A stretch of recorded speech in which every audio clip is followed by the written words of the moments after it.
Hello, whisky folk. It's Roy, 9:45 for another Thursday virtual pub. Thank you so much to everybody that's been waiting patiently for me to arrive. I'm already a couple of minutes late. I apologise for that. Tonight was a bit of a rush. We had a lot of things on tonight as a family, but I managed to make it back in time. And I think I'm running just about 90 seconds or so late. Welcome to everybody. There's 69 of you waiting when I hit that start button. Fantastic stuff. Great attendance in the lounge again tonight. And thanks to everybody who's watching this on the replay, like so many of you do. I really do appreciate it. This is not a 2-hour-long vlog. This is not a video production. This is a live stream that you're watching. So it does tend to go on for a little while. I do get a lot of people complaining about the duration of these, but the idea behind them, of course, if you can, if time zones allow, if opportunity allows, join here live. This is the kind of you don't need to drink alone environment. This is where everybody gets together and hangs out in a live scenario. Now, you don't need to take part in the chat. I know that sometimes it can move really, really fast, but obviously it's kind of cool if you do at least just to tell everybody else where you are in the world and perhaps share what you're drinking. That way, you don't drink alone. So it's fantastic to have so many of you in. 94 of you in already. Fantastic. Sorry to be a wee bit late. Has anybody noticed how often I say fantastic, and does it bother anyone? When I was editing the recent recycled review video, editing yourself is one of the hardest things that you'll ever do, by the way, but it's probably one of the most cathartic. Anyway, I noticed just how many times I was saying fantastic, fantastic. And as I said in the description, I think what I'd like to do this year is ask Santa for a vocabulary. You're not always aware of these little tics and habits that you have until you see so much of yourself on video. Listen, let's just summarize kind of what I had mapped out as a theme tonight. No, I've not put too much work into tonight. It's been a kind of busy time. I apologize. So the majority of this is going to be a Q&A session if you want it to be. But of course, what I'd like to do tonight is I'd like to share a very special bottle that was gifted to me by my friend in Canada, Daniel. Daniel's very active on Instagram as Whiskey for My Motorcycle, and he's also on YouTube as Whiskey Throttle. Daniel is in Alberta. And during a visit to Scotland, he gifted me, he was very, very generous, actually. He gifted me a couple of things. But one of the things that's kind of piqued your interest is the Lot 40, which is, I believe, the 2017 release, the 12-year-old Cask Strength Lot 40 from the Northern Border collection. Now, I had heard of this whiskey. I had seen it on social media. I'd heard people raving about it, so I knew it was kind of cool and quite a special whiskey. When he shared it with me and when he gifted it to me, but what I didn't realize is how much it would excite you guys. Lots of people have been messaging me and saying, you know, this is a fantastic whiskey. You know, if this is your first step into Canadian whiskey, you can only go downhill from here, and all sorts of things like this. So it's kind of already been oversold to me a little bit, right? But from people I really trust, they've given me feedback to suggest that it's quite a special dram. So I'm looking forward to opening that and uncorking it tonight. It's sitting over my shoulder here. What I'll also do tonight is I'll find some kind of way to share a dram or two of it with you guys as well. I'll pick a couple of random people from the crowd or something. And if Jason Whiskey Wise is in, I'll maybe ask him to help. Okay. The other thing I wanted to talk about tonight is a bit more sensitive, and that is, I'm going to come into I can see the crowd, I can see lots of people shouting at me already. I'll be with you in just a second. There's a bunch of you in. A couple of live streams ago, I did a comparison between the two Glendronachs, Glendronach 15 Revival before it was discontinued, and then the new revived revival, if you like, the new 2018 release. And I talked about how we compare the price and the value of that whiskey. And I put forward an argument to suggest that we should really be looking at Glendronach 15 and seeing whether that represents good value today against its peers in the whiskey landscape that we're involved in right now, that we're buying in now, rather than compare it to what it used to cost before it was discontinued. I felt it was more fair to compare it to the modern day equivalents. And then in the recycled review, I also mentioned something similar when I was talking about Aberlour Abuna, because for years we've been able to buy Aberlour Abuna, a cask strength Oloroso sherry cask matured whiskey, albeit a young sherry cask matured whiskey. We've been able to buy it for a very, very good price. And I always felt like this is too good to be true. This is going to get more expensive. What I didn't expect was the massive jump in price. I've just had a super chat in from my friend Caskmate. I'm not going to miss you this time, my friend. I've caught that one. Thank you very, very much. He's saying, here's to the next 5,000, and I'll shut up about it now. Thank you. I will at some point raise a glass to thank every single one of you for your support. It's very, very humbling. The idea that I can be sitting here and have 5,000 of you have invested in this channel and in whiskey sharing and what I bring. It's really, really wonderful. So thank you very much, Castmate. Thank you for that donation as well. Here's to you. I'll tell you what I'm sipping in a second. Cheers and thank you very much. I'll also say thank you very much to my friend Alan, who sent a dram in to me before we even went live. Alan, thank you so much. I know we've met a couple of times. We've been able to buy each other drams in the past, but I'd like to say thank you for your generous donation tonight as well. And I think, I'm not sure you made a comment. If I wind this chat back up, I might be able to pick up if you said anything, because I would like to make sure I don't miss any comments that come along with super chats. And he says, no, it's just maybe £5 to celebrate 5,000 subs. Thank you, Alan. It's a pleasure to have you in the lounge once again, my friend. So yes, as I was saying, it's quite a sensitive subject to talk about pricing. And the Aberlour Abuna was always really, really, good value, fantastic value.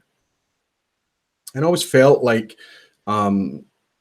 if the Scotch Malt Whisky Society, for example, was to buy a cask of Aberlour Abuna, the type of stock that they would use for Aberlour Abuna from Aberlour, and bottle it and sell it themselves, or any other independent bottler for that matter, I always felt like they would be able to charge quite a bit more for it, even if they sold it as a 7-year-old or an 8-year-old or a 10-year-old or whatever age it would be. They'd be able to charge much more than the £50 that we used to be able to buy Aberlour Abuna for. But now Aberlour Abuna is a much more expensive product. There's been quite a jump in price. But if you look at it, if you wanted to go out and buy an exclusively sherry-aged, young, bold and powerful and good quality single malt whiskey of that specification, of that genre, you'd be hard pushed to buy something at that price point. Really, there's very, very little to buy. I struggled to find anything actually that I was willing to gamble. You might be able to change my mind there. For example, I love Glengoyne Teapot Dram. Similar idea. If that came out, it's going to be £100, I would guess, or a bit more. Of course, Glenfarclas 105 is cheaper, and it probably is going to remain cheaper for quite a while, and it represents very, very good value, similar genre, but it's a slightly different animal. And of course, we all know how good value and how cheap Glenfarclas can be. I don't want to say cheap. That's the wrong word. How good value they can be. Anyway, it was in my mind that I talked about pricing in that way. And then I had an email today from a gentleman who doesn't normally join the chats, but he's a gentleman that's come to the channel in recent times, and he seems to be enjoying himself here. And he wrote a fantastic email to me under the moniker Mr. Lapland. I know his name. I don't want to share his name with you, but it's just so he knows who he is in case he should tune in ever. But it was a fantastic email, lots of insight and lots of helpful, seasoned advice, it felt like to me. And he talked about this pricing thing, and he talked about me mentioning pricing in that way. And I want to talk about that tonight. I want to get your feedback on pricing and things as well, because he made a couple of points that, although he was perhaps picking up on the letter of what I'd said and not the spirit, he made valid points. So I'll bring that up and I'll speak about it a wee bit later. Let's talk about you guys. Who is in the lounge? Because there's tons of you. So I'm not going to get a chance to shout out y'all. It's not going to make for very interesting. live streaming if I do that, but let's give a few of you a shout out. I notice a new name straight away. Frank Harding is shouting hello. Hello, Frank, and welcome in. It's nice to see you. That's the first time I've seen your name. Welcome, my friend. The whiskey friend Alan, who I've just mentioned and thanked for that super chat, is in. Alan, welcome. Bourbon Professor is in. My friend from the States, good to see you in as well. The Doc, Macallan Fine and Rare from Germany, superb. Mikey Hay, Travis Suders, good to see you back in again, Travis. You've not been around for a while. An extended summer break, I hope. Matthew Harris is in. Matthew, great to welcome you in, my friend. Thanks so much for your recent support as well. Cask Strength is in. Now, I want to mention those guys a wee bit later as well. I've got a couple of shout outs in terms of peers, other channels that I want to talk about, and I want to talk about what those guys are doing because I like it. Aaron McFault is in. That's my friend from Belgium who I'm going to see at the weekend. Looking forward to meeting you again. Cap and make it happen. Fantastic.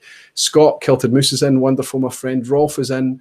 I'll see Scott and Rolf at the weekend as well. Fingers crossed. The Mash and Drum. Superb, Jason. Thanks for joining. DDI Network is in. Fantastic. Lot40 CS time. Almost. I'm building up to it. No Nonsense Whiskey is in. Vin, I also picked up that you've just sent me a super chat. Perhaps it's fees for the t-shirt. Let's see if you've made a comment alongside that, my friend. And before I just raise a glass to say thank you.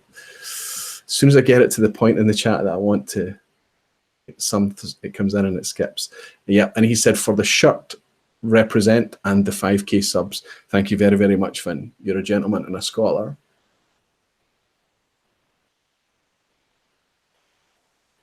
And I reached for this shirt tonight to kind of give you a shout out and support you and what you've been doing for whiskey on YouTube in recent years. And then when I put it on and I walked around in it, I realized I quite liked it. It's really nice and comfy, and it's a nice shirt, and it's a cool logo as well. So yes, I'm very glad to wear it for you, my friend. Superb. Who else do we have in? The One Glass Man is in. Fantastic. Batman. I'm going to welcome anybody. I'll welcome Batman, right? Chad Adams is in. Steve A. Hoagie Bear from Germany. Fantastic. Laddie. Superb. Jason Whiskey Wise, my friend, sidekick, and he's always got my back, looking out for me. Jason, I will try to... I've had a message in to say blurred video. I hope it's fixed. Am I looking okay? Let's check the camera. I think it's probably fixed. Hope it is. So yeah, I'll have the direct messages open tonight, my friend. If you need to get a hold of me, you can get me on the DM. Brolic Whiskey is saying congrats again, Roy. Thank you very much, guys. You guys are, I think you're on YouTube now as well. You're doing YouTube from the States. Is it Dave? I think it's Dave. If that's Dave that's in, I hope I've guessed that right. Thank you very, very much. Alcohol, Tobacco, Firearms, Coffee, or ATFC, I think we'll call you from now on, saying congrats on 5K. Thank you very much. Jez is in. Again, somebody else I'm hoping to see at the weekend. Jez, thank you. Nick Place, Jeremy Sims, A City Steading. There's another good new name. Fantastic. Nice to welcome you in as well. Zach Andrews, my friend from Texas. Jason Fisk. Wow.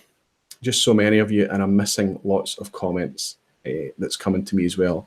So why don't I just scroll all the way down to the most recent ones and try and pick up from the now and try and interact with you a little bit. Gregor is in. Greg, nice to see you, my friend. Thank you very much. Okay, quality video is a bit better now. There was a strange blurry thing a few minutes ago. It might be this camera. Because it's plugged into a Mac, there's literally no control over it. So, I mean, it'll focus, it'll blur out, the white balance will go all over the place. I can't control it. I'm pink anyway, but it makes me super pink. Hopefully you can hear me. Hopefully you can hear me okay. Sherry Malt Drams, fantastic to welcome you. And he's saying Glendronach Cask Strength is really good at a good price. It is a decent whiskey at a decent price. Again, it's young, bold, powerful sherry cask whiskey. Stuart Peel is saying, let's celebrate 5K with a good whiskey this weekend, Roy. Absolutely. Well, talking of that, I've actually just finished off a very good whiskey. This was actually a gift from Alan. Again, Alan gave me a sample of his Kilkerran work in progress. And this is the last drop of it that I'm finishing now. Delicious. So I've started kind of high, and I've got a little beer left here as well that I'll finish.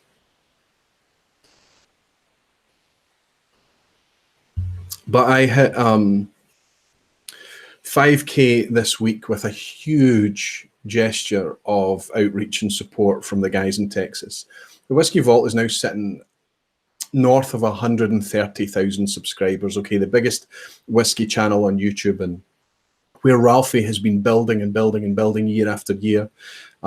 These guys came out of nowhere at the end of 2016. I think the Whiskey Vault started. Rex got involved shortly after. And in literally a year and a half, 20 months, they're at the size that they are now. Quite an amazing thing. Love what they're doing. Love the culture that they're fronting. Love what they're trying to do. Trying to create this culture of people being better versions of themselves, using whiskey as the glue to bring people together when there's so much division in the world, right? They're de-snobifying whiskey, they're demystifying whiskey, they're just trying to make it accessible and available to everybody. Love what the channel is doing. Loved being there in August this year for the opening of the Crowded Barrel distillery, of course. But they're taking a week off, a very well-earned week off. But Rex did just a kind of shoot to camera, direct to camera 1-minute video thing just saying, go check out Aquavite and check out his Magic of Isla video. Completely blown away by that gesture. Amazing. Again, whiskey shows us, and the community building around whiskey shows us that there doesn't need to be any conflict. There doesn't need to be people criticizing. There doesn't need to be anything other than just kind of good spirited community, fellowship, people getting together and forgetting their differences over a fine quality dram. And even at the creator level, where these channels, and I keep saying this, you would imagine that we're competing with each other, but of course we're not. We're working together, and it's just a fantastic thing. So I'd like to say on air, as I take the coin off this glass, and I'll tell you what this coin is in a second, because that's quite cool, and I raise a wee dram. It doesn't matter what this dram is. I just want to raise this dram to my friends Daniel and Rex over in Texas and thank them for that generous shout out this week. Thank you very much. Caskmate is saying, Aquavite, no war in whiskey. You're absolutely right. There doesn't need to be war anywhere, but I think this community, we're all getting together and we're using that kind of whiskey as that common ground. So we don't really need to talk about the things that could potentially divide us. And then you just realize that when you're not talking about the ugly things, when you're just talking about the things that we're really excited and passionate about, that suddenly you get access to the people behind the opinions and the really cool people. Rolf has just sent across a dram as well. Thank you, my friend. Glasgow, look forward to shake hands and share drams, Roy, and tell you what happens when you book the cheapest accommodation near the River Clyde. Listen, as long as you've got a comfortable bed and a shower and it's relatively clean, you'll be fine. You won't care where you're staying. Hopefully, Rolf will do a good job of keeping you out of your accommodation for long enough for it not to even be an issue. Our baggy, my friend Andy, good to welcome you in, is saying spot on, dude. And Bourbon Professor is saying well said, friend. I take it we're talking about the community thing, and we continue to enjoy that. And I think as long as we all continue to talk about and celebrate that, the more it will endure. And I think we all have a responsibility to make that endure, that to be our time out from division and nonsense, and just remember that we're all people. Laddie is saying, I had bed bugs once in a hotel. Well, I hope that wasn't anywhere near the River Clyde, Laddie. I've never knowingly had bed bugs in any of my hotels, thankfully. See what kind of comments I've missed here.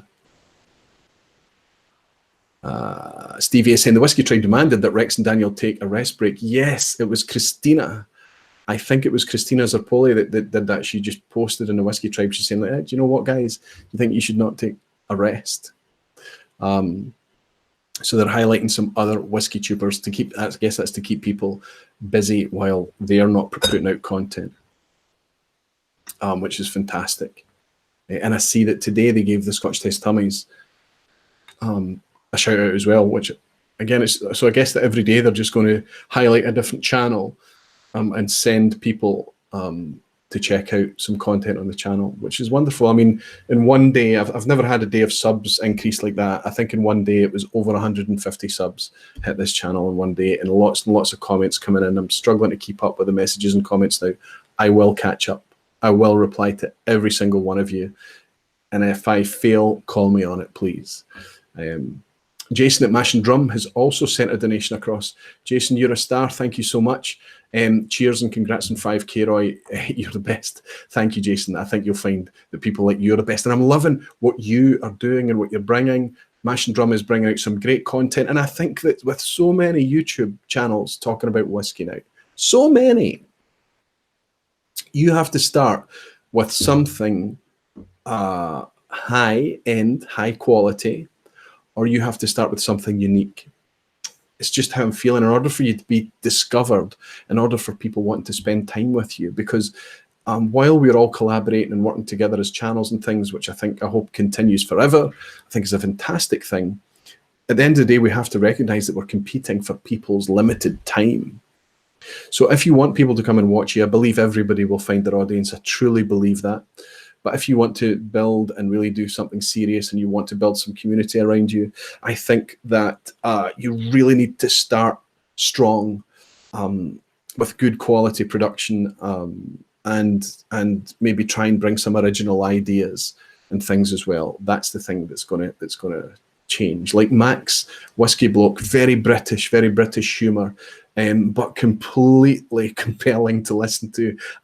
I challenge myself to get through 5 minutes of a Whiskey Bloke video without laughing, and I never ever do it. But I understand that his humour is very, very British, but it's absolutely original. The way he's doing whiskey is absolutely original.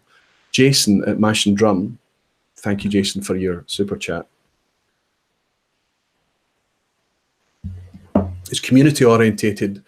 He's participating, but he's also bringing out insightful, high quality, relaxed, easy to access, non-pretentious content as well. I'm sure you've checked him out. I've also had a donation in from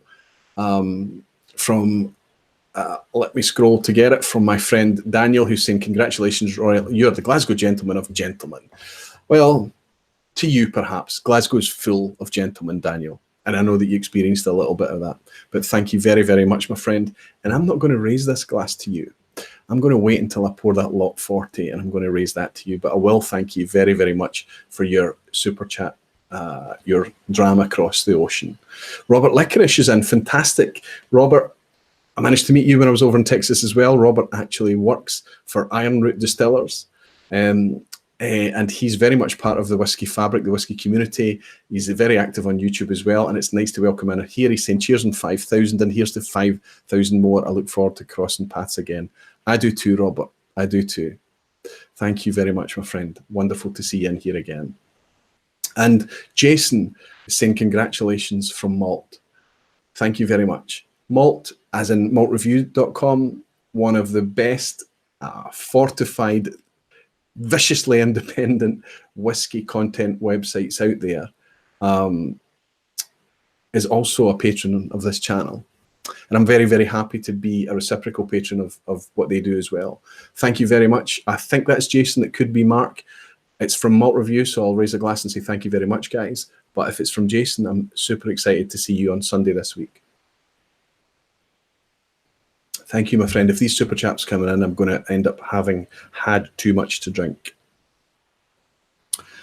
Not even going on any topic yet, but let me hold up what's been covering my glass. Look at that face. That adorable face. Now, I know he's not in tonight because he's stuck in a meeting, but this is a coin. This is a challenge coin, but it's metal. It's this pretty heavy thing. I don't think we would get into a Glasgow football match carrying something this weighty.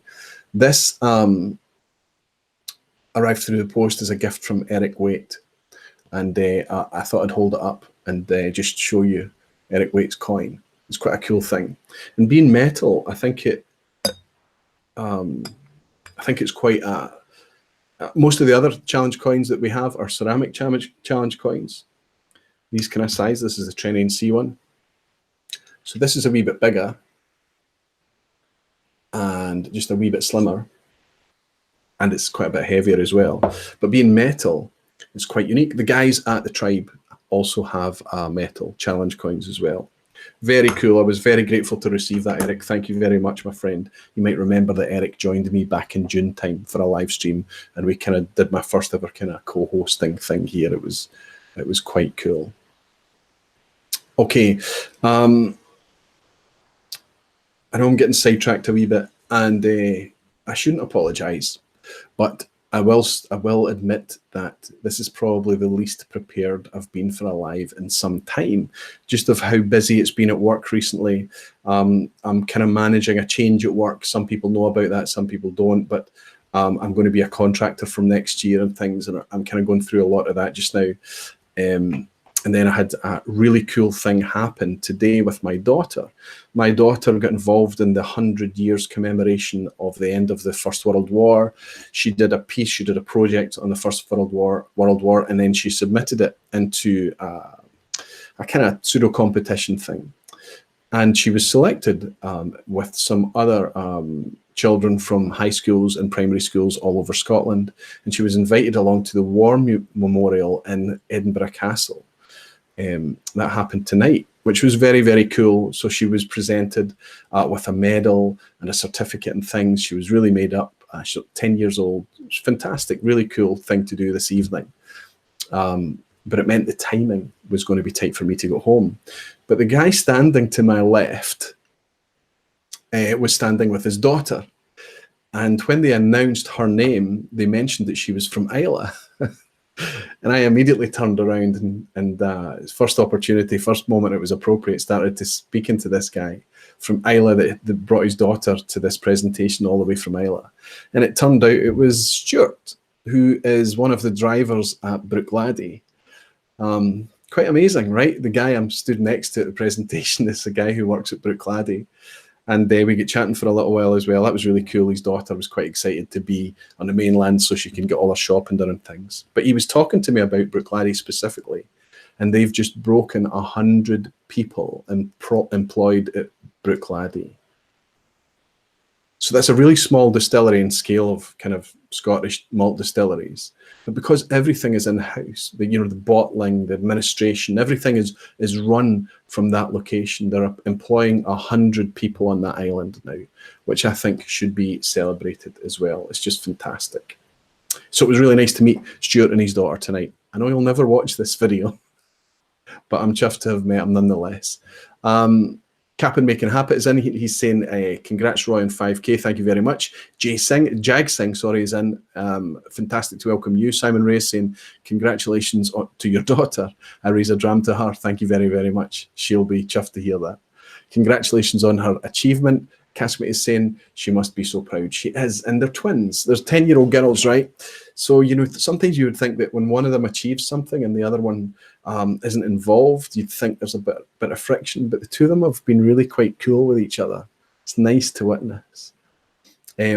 Just a donation and from Ben, fantastic Ben. Ben Stahl, I've seen your name before. I'm certain I have. I apologise if I've welcomed you before and I've forgotten. Hey Roy, drinking some Teeling 24, good for you. What is your favourite Irish whiskey? Thanks for the great content. My favourite Irish whiskey is probably single pot still Irish. I'm an absolute sucker for the texture. I love the oiliness of it. I think Green Spot should be higher ABV, which is probably why I love the special editions because they put out at 46. Love Redbreast and also love Powers, the John's Lane Powers. I think that's fantastic too. But I'm struggling to keep up. Struggling to explore Ireland, struggling to explore bourbons and American whiskies, struggling to explore Canadian, because the Scotch thing is just exploding. It's dizzying to keep up. And when you take a position of kind of evangelizing about whiskey, you kind of feel like you should be up to date on what's happening. But recently I've just decided that I need to just check out. It is difficult to keep up. It's okay to say you haven't tried or you don't know, because if you did try everything and you knew everything, you would probably be in bad shape health-wise, right? Everwind is in. Fantastic to see you, Everwind. He's saying fair winds all need to run. Congratulations on the 5K, well deserved. If you build, they will come. veiled reference to Field of Dreams. I recognise that from the Kevin Costner film. Everyone, thank you very, very much for your nice wishes, and sorry you need to leave. I hope you can get a chance to pick up some of this on the replay. Caskmate is saying, Eric, wait, that coin of yours is gorgeous. Aquavitae just showed it. Eric is in. Welcome in. He's saying, I was stuck in boring meetings, so I'm late to the party. Welcome, Eric. Don't worry. I have already shown off your glorious gift that came through the post recently. Thank you very, very much for it as well, my friend. Gregor is saying, well done for your daughter. Thank you. She's going to be chuffed to hear that. Okay, what I'm sipping right now, and I really like this, is in order to get ready for the Lot 40. And I thought, well, I don't really know much about Canadian whiskies. What Canadian whiskies do I have? And you might be surprised to hear that I have none. I mean, I have no Canadian whiskies in it. And I have to be honest that most of the Canadian whiskies I've tried, most of the Canadian whiskies that we get here are fine, but they're not that. They're not going to make me want to run out and invest. Kieran is in, fantastic. He's just made a very generous donation, bought me a very nice dram, and he's saying, hi Roy, you're a star, just picked a JW Ghost and Rare Port Ellen. Fantastic. I have the Brora and they're both superb. As you say, whiskies for drinking and more importantly sharing. Do you want a sample? Hey, if you're offering me Brora or even the JW Ghost and Rare, I think it's still 40%, which is a shame, but I got to try the JW, I think it was the Ghost that I tried, and it was delicious. If you're offering, Kieran, thank you very, very much, but you've already done more than enough by that generous donation. Thank you. So I've never invested in Canadian. I have tried some nice Canadian. The most memorable one I tried recently was an independent bottling by Cadenheads or Cadenheads. That was a Kelowna distillery. And it was a corn whiskey, but it was corn whiskey like nothing I've tasted before. It was very well aged. It was old. It was in the order of 20 years or so. I've got a photograph. I can't fully remember. But it was wonderful, very, very, very buttery.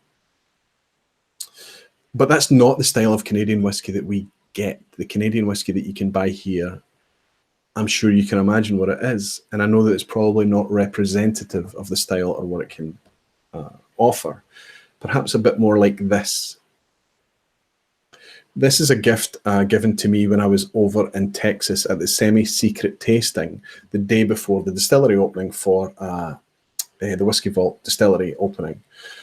And it was hosted by the then demigod Brad Leclerc, who's normally and who's often in, but I think Thursdays are difficult for him. But I know he's a huge supporter of the channel. And he had a coin in a little bag when we arrived, I think a tasting glass, and the bottle of this Canadian mist as a bit of a tongue-in-cheek joke. So I thought, well, I could have this in advance of Canadian, but obviously it's not exactly representative, is it? I think this is more in the style of the whiskey I'm talking about, you know, the typical kind of, I guess it's generically called rye whiskey that we would get here, even though it's often not rye. Gregor is saying I have to try Wisers. Absolutely. I'm sure there's a bunch that I need to try. And Steve A is saying, don't do it. Not the mist. Zach Andrews. Yeah, don't worry. I'm not going to do it. Because what I'm actually tasting tonight, when I uncork that Lot 40 and when I pour that Lot 40, what I'm sharing is rye, real rye, not generically labeled rye, you know, perhaps doesn't even have to have rye in there. It's pure rye. It's 100% rye whiskey. Donald Rance, welcome in, Donald. That's a new name as well. He's also saying, don't do it. It's not getting open. Don't worry. I will open this and I will taste this. I will drink this. Maybe one time when Brad is nearby. But I realized that what would probably be more appropriate to drink in a build-up to opening that would be a rye whiskey. And this is the rye I've chosen to. I don't have a lot in the way of rye whiskey. This could actually be the only rye whiskey I have just now. I'm not sure. I But I've got through a few bottles of this because it's very, very often on offer, very cheap in our local supermarkets and things. And not only do I not dislike this, I actually quite like it. It's a mood-driven dram, definitely. And although it says whiskey on the label, it's not the same. It's not the same drink. It's a completely different genre of whiskey. Even my wife would put her nose in this and know immediately that it's a different style of whiskey. It's super fresh. There's a kind of almost like a soapy ginger note, but in a very positive way. It's very green, herbal. Really, really refreshing in terms of the nose. And I know that spice and that kind of fresh pop is something that's common in rye whiskies.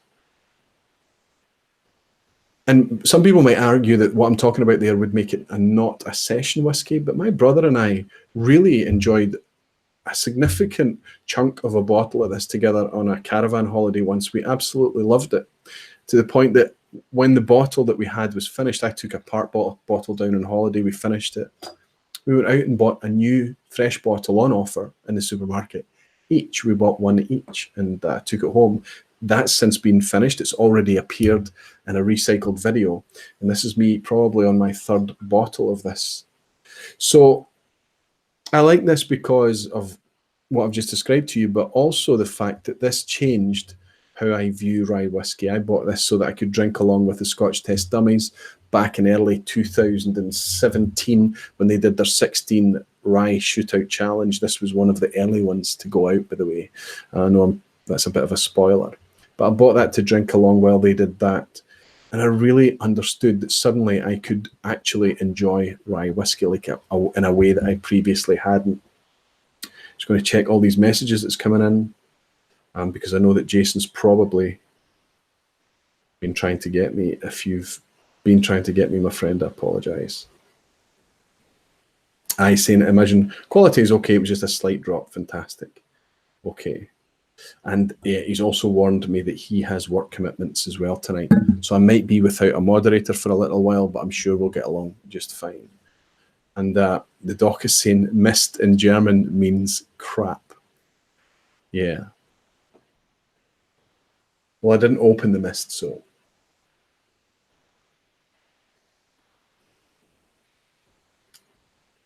And I think this is decent ABV as well. 45 ABV.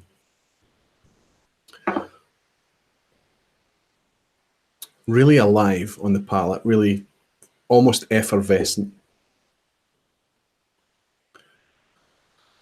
Amy, fantastic.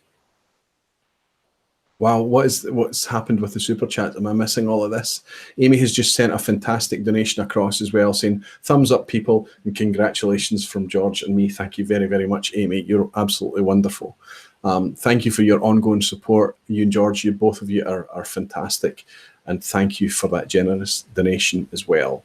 And prepare to be bullied by my friend Amy to give the video thumbs up. It does actually help. It helps a whole lot. But of course, if you're not enjoying it, if you don't like it, I welcome a thumbs down. Don't worry about it. But please consider giving me a wee message as to why. I know a lot of you do give me messages as to why, and without the thumbs up, without the thumbs down. But yes, the thumbs and the interaction, the comments and everything really, really helps all of us that create content.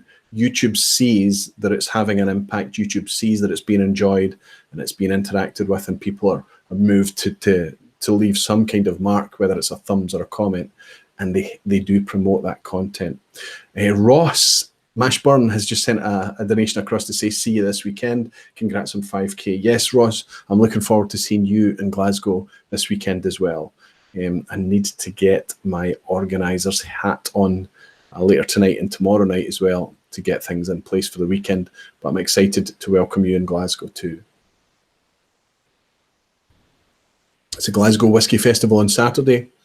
And then on Sunday, we have a tasting, a charity tasting, hosted by Ralphie, the superstar and gentleman that is Ralphie.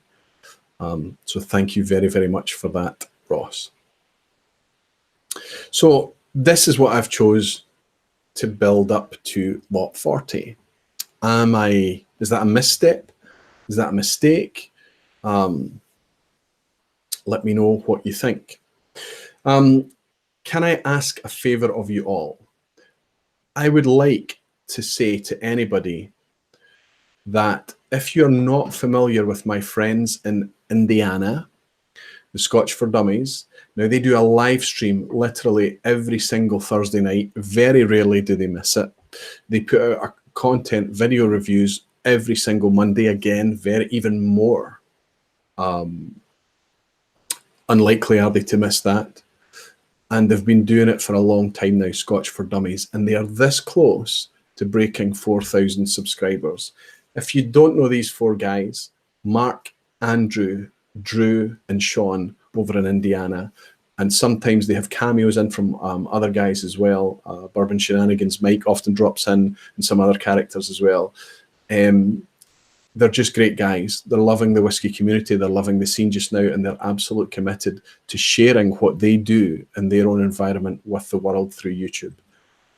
I don't even care if you pause the video or if you leave here just now to go over to their channel, Scotch for Dummies, and give them a thumbs up and give them a subscription. Just subscribe. Help them over 4K.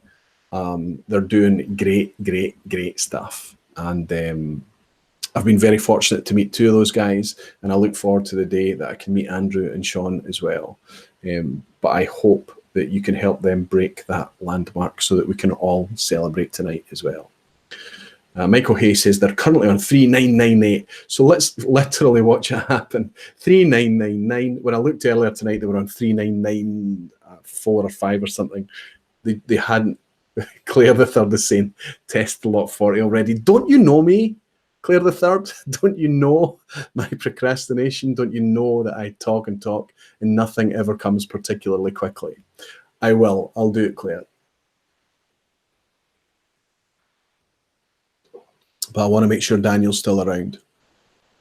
Kieran has just sent another donation to say, Johnny Walker, GNR Port Ellen is 43.8%. Brora is 46%. Fantastic. Thanks for that. They're what JW Blue should be, absolutely. I say that, but JW Blue is not pointed at us. It's pointed at different folk, and it's arguable that 40% is appropriate for that, but never mind. Just subscribe to Scotch for Dummies. You're a star, Kieran. Thank you so much. McCallan Fine and Rare has now confirmed, the doc has said, and iLaddie has said, and Mark Goins has said that they've broken 4K. Let's celebrate. Let's stop Claire the Third turning up and giving me a hard time for messing around when I should be doing the thing. I've been excited about this since I was gifted this from Daniel. I've been excited about the moment I could grab this little tab and just peel this. I don't even think it was available to buy anywhere in Europe, actually, certainly the UK. So it's 55%. This is bottle 1025 of 4,968. So, you know, that's quite a small run. It's not a lot of whiskey. Scotch for Dummies is saying a huge thanks to all. Fantastic. Guys, you were going to meet it anyway. But hopefully I've had a chance to bring another couple of subscribers to you guys that can start to enjoy your content as much as I have over the years. And Jason is shouting at me saying, Roy, check DM. Oh, no. So it looks like Daniel, Whiskey Throttle, is going to have to catch this on the replay. So I've just popped this, Daniel. I know you're not around. You've had to go because work calls. But you're here in spirit. Lot 40, Cask Strength spirit.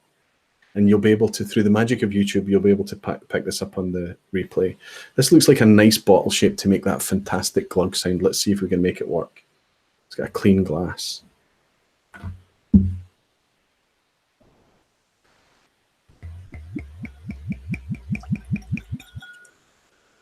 Don't know if you were able to pick that up. Not bad. I can smell it already. I can smell this already. It's absolutely jumping out the glass.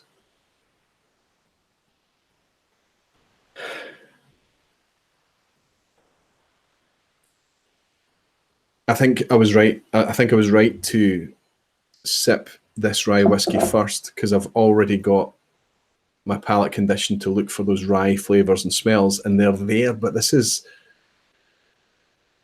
like a quieter thing.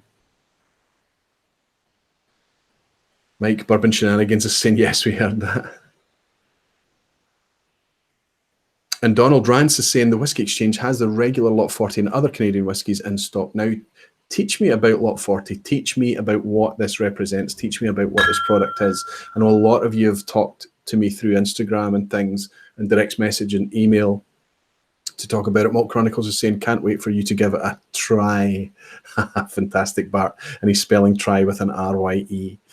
Alan K is saying, don't you just love the glug of that first pour?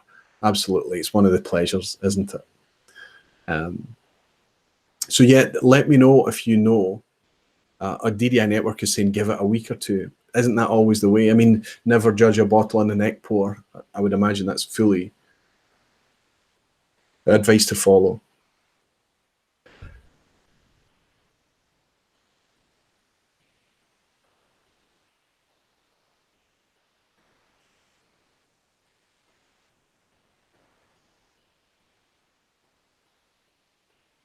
This is almost like, okay, the kind of rye, grassy, spicy things going on there as well. The Scottish Taste Dummies talk about dill pickle.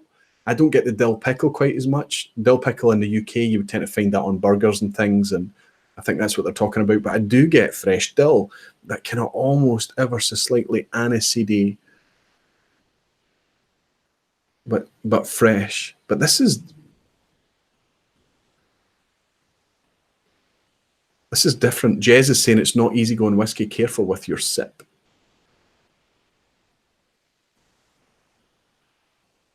I don't want to leave it a while. I want to just kind of go in and.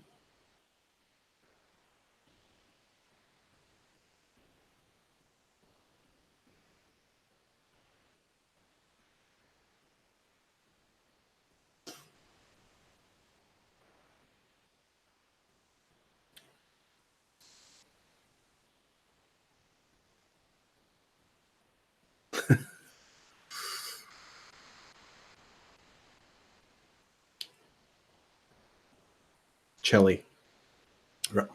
So when I first sipped it there, I didn't. I was wondering what everybody was talking about. I was kind of, this is much softer. It was almost like a buttery arrival, just a nice, smooth, soft arrival. Yeah, there was kind of that gingery spice note and things. But then as the development went on, it just kind of lit up and caught fire. And I don't mean caught fire as in an alcohol burn sense. I'm talking about fresh, vibrant spice. It left ginger behind, you know, that kind of spice and heat from ginger. It left that, and it went straight into a really fresh chili.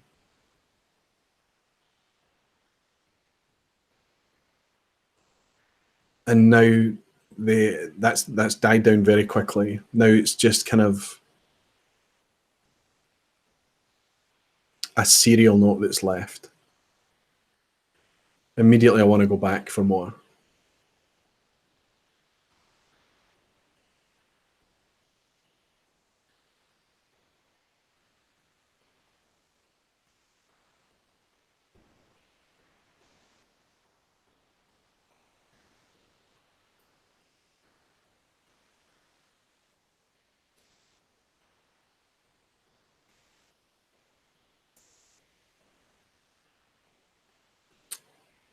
Wow.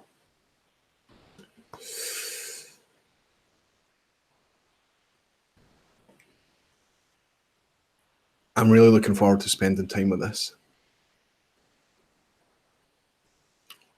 That's difficult to articulate. It's rye. It's clearly rye. But it's so Moorish. 55%.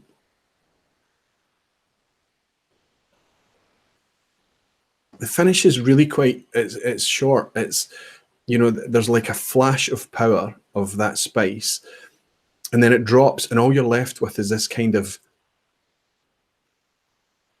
there's almost like a dustiness just now. Like it's It's a cereal biscuity, dry, but it makes me want to go back and sip more. I've promised quite a few samples of this out this weekend as well. But it's delicious. It's absolutely delicious. I already feel like it's one of those whiskies that will just shapeshift every time I sip it, every time I pour it.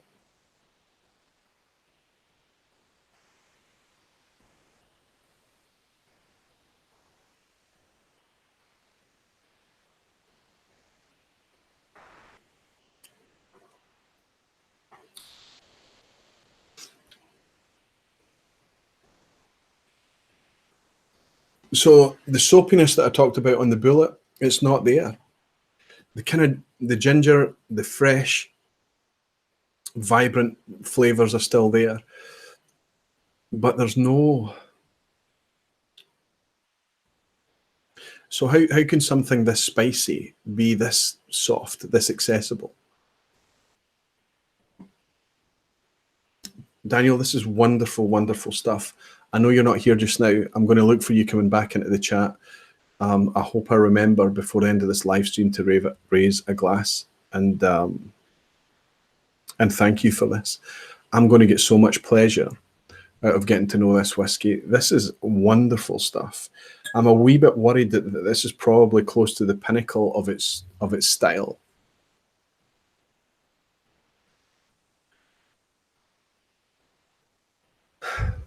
Whiskey Wednesday's in. Fantastic, Phil. Good to see you in. Lovely bottle that develops quite nicely. The fire is back in Canadian interest.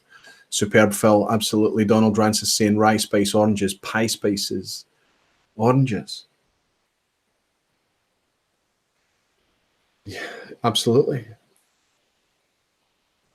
Don't you just love the power of suggestion in whiskey? That's another reason why whiskey should be shared, because that when you bounce off somebody else in there. Absolutely, oranges, candied orange even, and clove. You know, that kind of orange and clove thing that you get, and a weird green cardamom note in the middle and a bran note on the finish. Bran is that's the thing. That's what I'm talking about. That kind of cereal thing.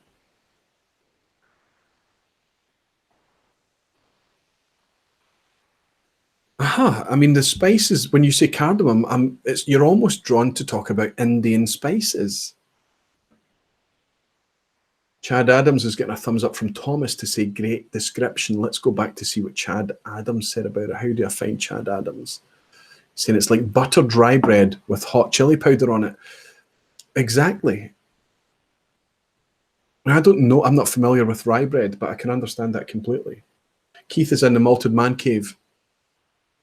Good to see you, Keith. Good to welcome you in. I know you can't always make it because of the time difference. He's saying congrats on 5K subs, Roy. I'm tripping over my own tongue a lot tonight. They will release every year. Well, I've noticed that this year is an 11-year-old. I noticed that. And Andrew's in from Australia. Andrew, you're a star. Fantastic. Good morning. So he's walking around the house pouring a coffee in his pajamas probably, and he's tuning in. You're such a star. Thank you, my friend. I have just opened and I'm currently sharing thoughts on what's going to be an absolute stellar whiskey to spend a lot of time with, and that's the Lot40 Cask Strength Canadian Rye. It's wonderful stuff. It's utterly addictive. I'm just kind of constantly wanting to dive back in again. I think that's maybe got a wee bit to do with the short finish, right? Because it's kind of evaporating, because it's kind of leaving that, it's making you want to go back in again.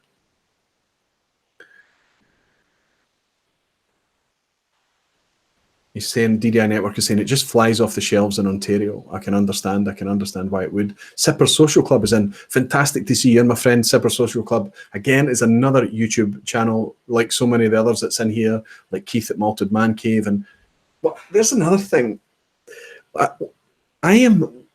Keith is poor at SEO.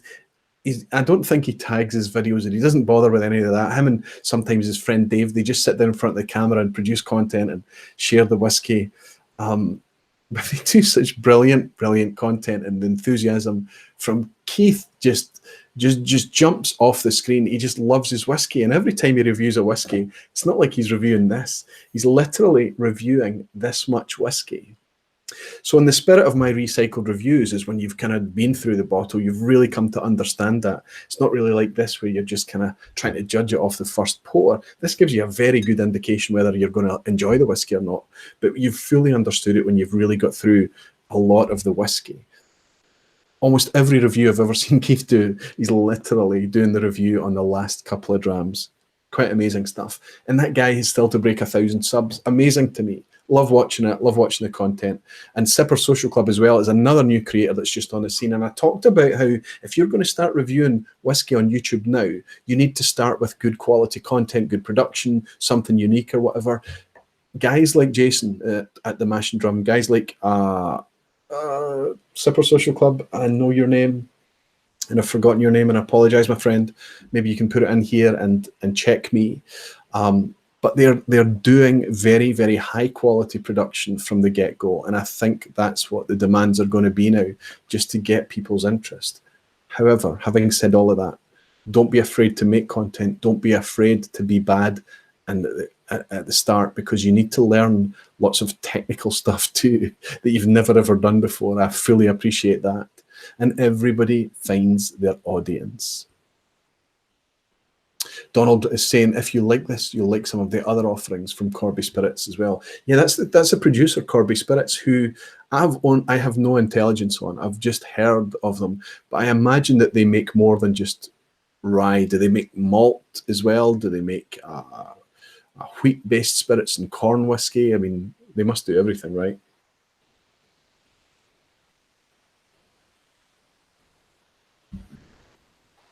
This is so utterly Moorish. Scotch for Dummies is saying, I hate to go, but need to feed the kids. Good for you. So if you're feeding the kids, who's that again? Thanks for the help, everyone. Aquavita, you're the best. See you guys later tonight. Yes, so Scotch for Dummies will have a live stream out tonight. I was going to mention Cask Strength, the guys at Cask Strength as well, because they'll have a live stream out later as well. But I think they caught us out this week because I think they did their live stream on Wednesday night this week. So maybe the Cask Strength guys don't have a live stream out later, but don't worry. Scotch Test Dummies have got your back. And later tonight, they'll be putting out a live stream at their usual time, which is 9 p.m. Eastern, I think, which usually lands about 2 in the morning for us in the UK. So wherever you are. Sipper Social Club is saying it's Jeremy. I'm sorry, Jeremy. I know it's Jeremy. I just had a brain fart there. He's saying I'll have a complete Lot 40 review up tomorrow. This year's 11 year, the 12 year, and the original. Fantastic. I wonder what your thoughts are going to be. I'm super, super curious to try anything with a Lot 40 label on it now. This is the biggest thing I'm getting from this is the kind of Moorishness of it, just to kind of wanting to go back and have another resip, which is dangerous, right? Because it's a 55% ABV whiskey. Peter White is in. Peter, fantastic to welcome you in here. And he's saying there are not many 100% ryes out there yet. That's absolutely a thing. This is not like the majority of the mash bill is rye. This is 100% rye, which is a very, very important thing to point out. He's saying that they do not come from Alberta distilleries other than Lot 40 Cask Strength. Yeah, because I think rye whiskey in the States, I think it's 51% rye. I don't know what the legislation is in Canada, if indeed there is even any legislation, because I think they can call anything rye whiskey. I think they can call whiskey distilled from wheat, they can call it rye whiskey. From corn, they can call it rye. The way I understand it, perhaps I'm misled. Please feel free to correct me. Peter, it's nice to welcome you in. Thank you for joining tonight. Nathan DeKinga is in, and he's saying, Aquavite, we just went back to standard time this week, so your math has to change by an hour compared to last week. Apologies. So I'm an hour out plugging the Scotch for Dummies stream. Regardless, if you just go to their channel, you'll see what time their live goes out at. In fact, I had their channel up to see what subs they were on earlier. Here they are here. Let's see, 3996. They've broke 4,000 now. They're on 4,012. You guys are awesome. Thank you very, very much. And I hope you enjoy spending a bit of time on their channel. I'm going to suggest to you, if you watch one channel of the Scotch for dummies only, search for the Glengoyne 25 review. It's a sample I gave to the guys when they were in Scotland, and they took it back and they decided they were going to review it. And it was Glengoyne 25. And they sat down, and you need to watch that video. But when they start to sip it, specifically watch Sean, who's the guy that sits at your front right as you're watching it, and watch his reaction. It's the first ever documented whiskey-gasm, we say. Fabulous to watch. Just that's one of the things I love about whiskey, when you see that reaction in people and you can vicariously live that epiphany through someone else. It's really, really wonderful. But it looks like it's scheduled for 3 a.m. UK time. So you're absolutely right, Nathan. I'm an hour out. So it's because of the calendar and the time zones switching. Hoyt is in. Fantastic to see you. He's saying, did you go off DST last Sunday too? Yes, we did. We gained an hour last weekend. So the weekend before Halloween, we gained an hour. We did, Hoyt. So it's the same. Perhaps it's 3 a.m. every week that those guys go out. Okay. The quiz at the end is still very much part of tonight. But I want to switch to the other topic that I was going to talk about, and talk about pricing and whiskey. And the fact that recently I am on record as saying that, you know, you have to judge whiskey based on where it sits in relation to its peers right now, rather than what it used to cost a couple of years ago. Because we have to kind of start to accept that whiskey is increasing in price. And I kind of still stand by that, and I think it's still valid, because I think that genuinely things like Glendronach, for example, Glendronach 15 Revival, when it was available previously, they were putting much older whiskey in that. They were selling it for probably arguably less than they should have been back at the time. But Glendronach was still a geek brand. Not a lot of people knew Glendronach, and they wanted to get their name out there, and they wanted people to talk about it loudly, and they wanted to invest. So maybe you consider that Glendronach Revival at some stage in its life was a loss leader for them. And now they're at the stage that they still want to bring out a good quality product, and they have proven that they absolutely can. That new Revival, it's not the same as the old Revival, of course, but it's damn good. And they have proven that they still can bring out a good 15-year-old product, but it's going to be priced closer to what a 15-year-old product should be, let's say, especially when we're talking about sherry matured 15-year-old product. And I was arguing that that's how it should be judged, and now they should be permitted to profit from what they gave us for those years. However, if you look at the guy who sent me an email to talk about this, Mr. Lapland, mentioned Old Pulteney, and I'm on record as talking about the Old Pulteney thing as well, that they had a fantastic lineup of products. The 12-year-old was always very low cost, very good quality whiskey. 12-year-old age statement on there and regularly available for fantastic prices in the UK at least, and I believe it's the same in lots of other places. The 17-year-old was wonderfully complex and very, very rich. Fantastic stuff, fantastic presentation as well in terms of ABV. Just wonderful whiskey, the 17-year-old, and very good value. I think when the Whiskey Rev first bought his Old Pulteney 17, he was the first of us to buy Old Pulteney 17. He only paid about £65 or something for it. Fabulous. And then 21 as well was less than 100. It was £85, £90 or something. Again, wonderful, wonderful whiskey for the price. They've just launched the new range. They've launched the 12, the Huddart, the 18. So the closest to the 17 that's come out is the 18-year-old. Now, the 17-year-old, as I've said to you, is a wonderful whiskey. Used to be 65. It crept up in price. And probably if you're buying it now, you'd be in the 70s. Or you'd be starting to get closer to £80. And maybe that's creeping up because it's discontinued now.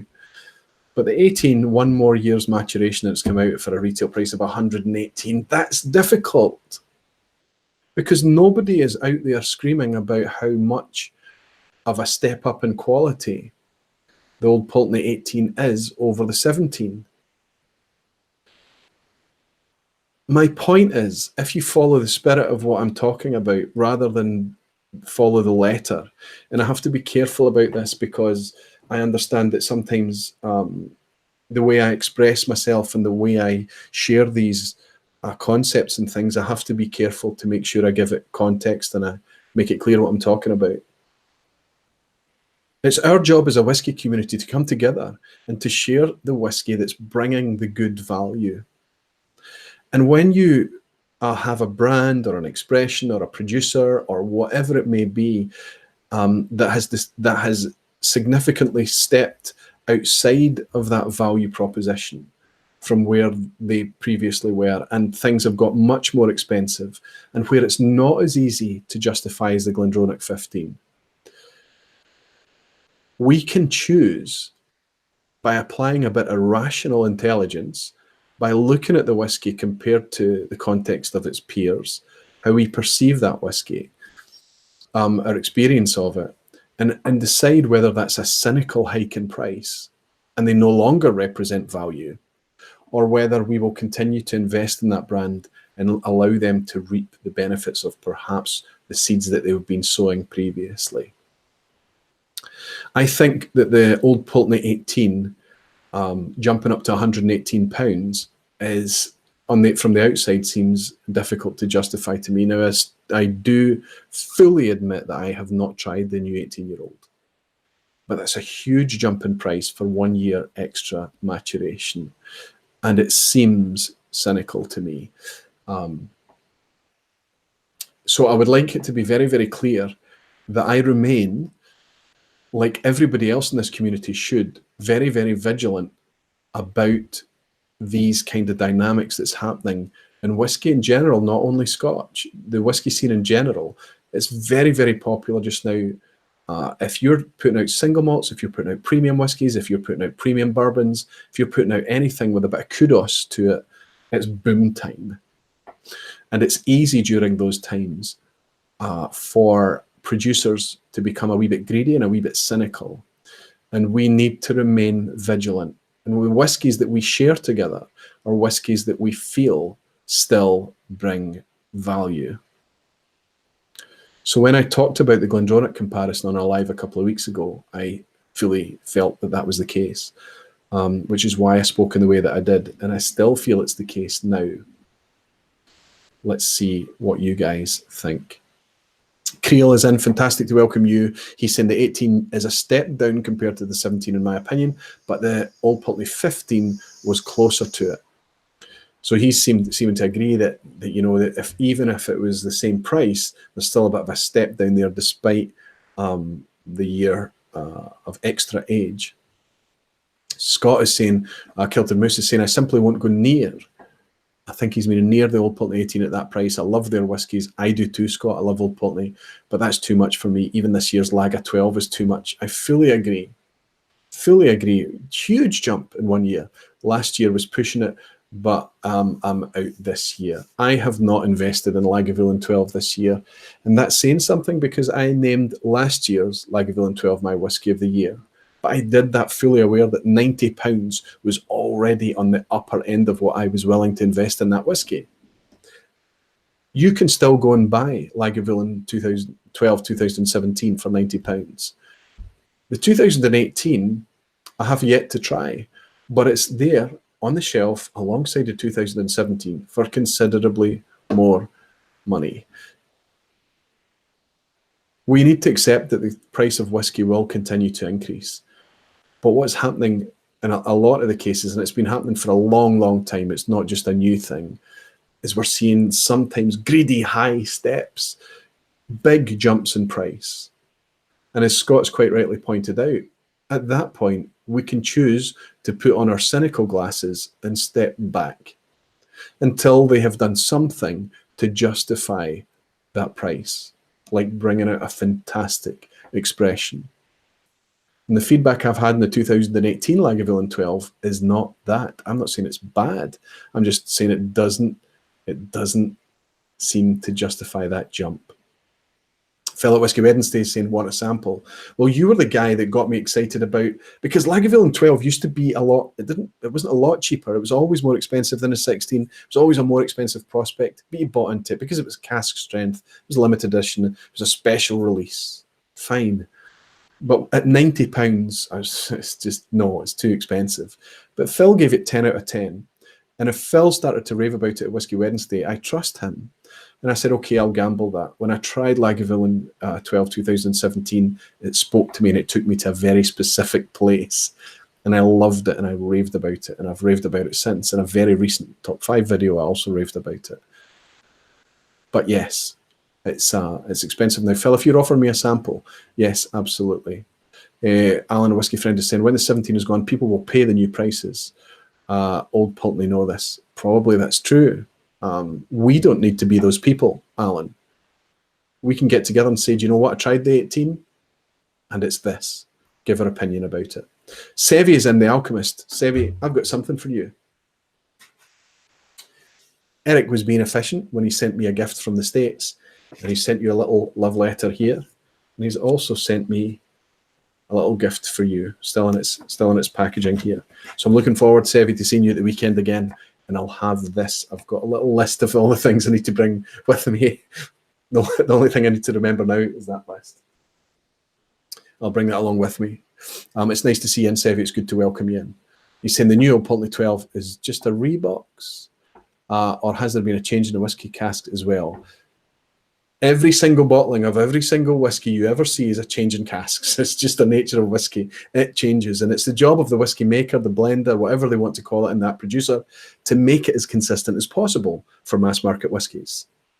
Some producers embrace inconsistency, arguably Glenfarclas, but more likely to be a producer like the Springbanks of this world, the Kilholmans, the Benromaks. These guys are less uptight about creating that consistent product for a mass market audience. They're more interested in engaging the whiskey enthusiast, the aficionado, so they don't mind if they're working with. By the way, this is just me speaking out loud. I have not ever had anybody tell me this from the industry, but they seem to embrace the fact that there will be inconsistencies in bottlings and batches. So the new Old Pulteney 12 is a repackaging, but theoretically should be the same product. But it's up to us, again, as a community to try it and decide if they've achieved that and if they're still bringing good value. Kilted Moose is saying, could be the looming Brexit being playing a part in some of the price hikes. I don't see how that plays a part in domestic currency, but it could be true. I don't know, but is that a possibility? Jag is saying, I see your point, but good value amongst peers is based on the overall market, which is unjustifiably rising. Absolutely. There's not much we can do to control that, though, or guide that, Jag. Maybe even if all the kind of points of influence, if you like, reviewers, bloggers, retailers, even if all of them had a uniform opinion, the whiskey would still sell. It's difficult for us to control. Let me give you a very, very cool example of that. Glenlivet 12 was wonderful. It was always solid. It was always consistent. It was reliable. And it was one of the torchbearers for Scotch whiskey. And in significant proportions of the Glenlivet market, they ditched the 12-year-old, including its domestic market, the UK and Scotland. They ditched the 12-year-old. We couldn't buy it. And they gave us Founder's Reserve. Founder's Reserve is not a bad whiskey, but it's a completely different whiskey. So when Founder's Reserve came out, the only thing that distinguished it from the 12-year-old was a blue packaging and the removal of a 12-year-old age on there. So people that were used to buying Glenlivet went in and just bought Founder's Reserve, and probably the people that were mixing it, the people that were drinking it as a drink rather than something to savour, probably didn't care too much. But they had a huge problem. The backlash from the whiskey community, from the kind of points of influence that I talk about, was hugely negative. And I was one of those voices. I mean, I wasn't public at that time, but I was certainly somebody who tasted that over kind of sickly, sweet, odd Founder's Reserve, not what I was expecting from a Glenlivet at that kind of price point. And I was upset. I didn't enjoy it. I didn't like it. Really didn't like it. I did eventually buy a bottle of Founder's Reserve, but I bought a small bottle of it. And I poured it and I shared it with some friends and things, and I often gave it to them blind. And everybody, without exception, was kind of like, yeah, that's fine. What is that? you know, do you want some more? Not really. What else have you got? That was the kind of reception it got. Glenlivet sold more of that Founders Reserve than they ever forecast that they would do. That Founders Reserve has been a phenomenal success for the brand. Glenlivet has expanded, and huge chunks of their future planning is based on the success of that Founders Reserve. Because what they were able to do, because they simply didn't have the stock to support the 12-year-old, is they were able to continue to put out a price point whiskey. And the sweeter profile attracted so many new whiskey drinkers into the brand that they have really made such a massive success. I mean, if you saw the quantities of Founders Reserve that they're selling, they're not going to delete that anymore. Even though the 12-year-old is back firmly in place now, Founders Reserve is still available, and it looks like it's going to be supported going forward as well. Don't want to say any more because I might end up ruining one of the questions in the quiz at the end. Caskmate is saying Founders Reserve has been a third full on my shelf for about 1.5 years now. Just can't reach for it. And I think it's just because I don't mean to knock the quality. I'm talking about the type of spirit that it is. It's a young whiskey that tastes kind of artificially, sickly sweet to me. I don't hate it. Just like Caskmate, I just don't reach for it. I don't want to be horrible to it. But it's a good example to show how not all the whiskies out there are intended for us. We're whiskey geeks. We're appreciators. We're aficionados, and we tend to look for a different presentation and a different profile than the mass market. Jason Whiskey Wise is saying the Captain's Reserve has joined the Founders Reserve. Yeah, I know, and I can see the price it is on my supermarket shelf, and I'm wondering, why would I pay that money? Maybe I need to try it. Maybe I need to try it with my preconceptions and my prejudices stripped away. I need to try it blind first. Maybe I'll get an opportunity to do that. But based on Founders Reserve, there's no way I would blindly invest in that brand based on my experience of Founders Reserve. Whereas the 12-year-old, I'm really hoping, and I haven't bought a new 12-year-old yet, I'm hoping that it can be as good as the old. I've still got a chunk of 12-year-old in an open bottle, albeit I'll admit it's an open bottle. But I'm hoping I can buy the 12-year-old, maybe on a live stream or something in the future, share it with you all, and see what the old versus the new is like. For what it's worth. Welsh Toro is in. I haven't even spotted you tonight, Welsh. It's great to welcome you in. Thank you very, very much. He's speaking to Gregor.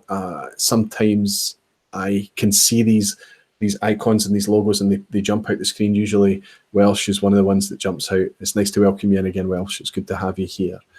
Okay, how many do we have? How much folk? We've still got 149 in, and we're an hour and 20 minutes or so in. We'll work out who's going to stay for the quiz at the end, right? I know it tends to be the geeky people. So I'll wind things up before I roll into the quiz so that we can Gregor is saying quiz. Reb is in. Reb Mordecai, fantastic, my friend. It must be very late where you are. He's saying here in Israel, the Glenlivet never left the shelves. I know in the States it didn't either. It was protected in certain markets. Still loads of stock everywhere. They are selling the box with the 2 glasses here as well. I know, and that's difficult. That's difficult. So where Glenlivet has had huge success from that switch to non-age statement for a while and been able to connect with a lot of new people that perhaps previously wasn't drinking Glenlivet. Macallan had the opposite problem. Macallan can put their name on anything and it'll sell, let's be honest, okay? Oftentimes it will sell and never ever even be opened and drank. But Macallan switched to non-age statement for a lot of markets as well. The UK, I think Europe, I think Canada, but the States were protected. Their 12 and their 18 was protected, as well as Asia and lots of other markets. But Macallan suffered because Macallan found that, especially with things like the gold and things, they were perhaps diluting their brand a wee bit. They were really frustrating a lot of the aficionados and the geeks that had really built Macallan up to be what it is in a lot of ways, right? They were quickly dropped and forgotten, as we are. That's just the way that these things are. But Macallan are now switching back. It seems like they'll continue the gold, but they'll just repackage it. But the ruby and sienna and things, basically things they were losing money on, is gone. The amber seems to be gone as well. I don't know. Macallan are in fantastic health, rude health right now. But I think something happened with the Glenlivet thing that was different from the dynamics, different from the reaction, the reception, than what Macallan got when they switched to the 1824 series. I'm talking about the 1824 series. That's gold, amber, sienna, and ruby, not the 1824 collection. The Alchemist is Jason Whiskey Wise has sent me a few messages here. Just let me catch up.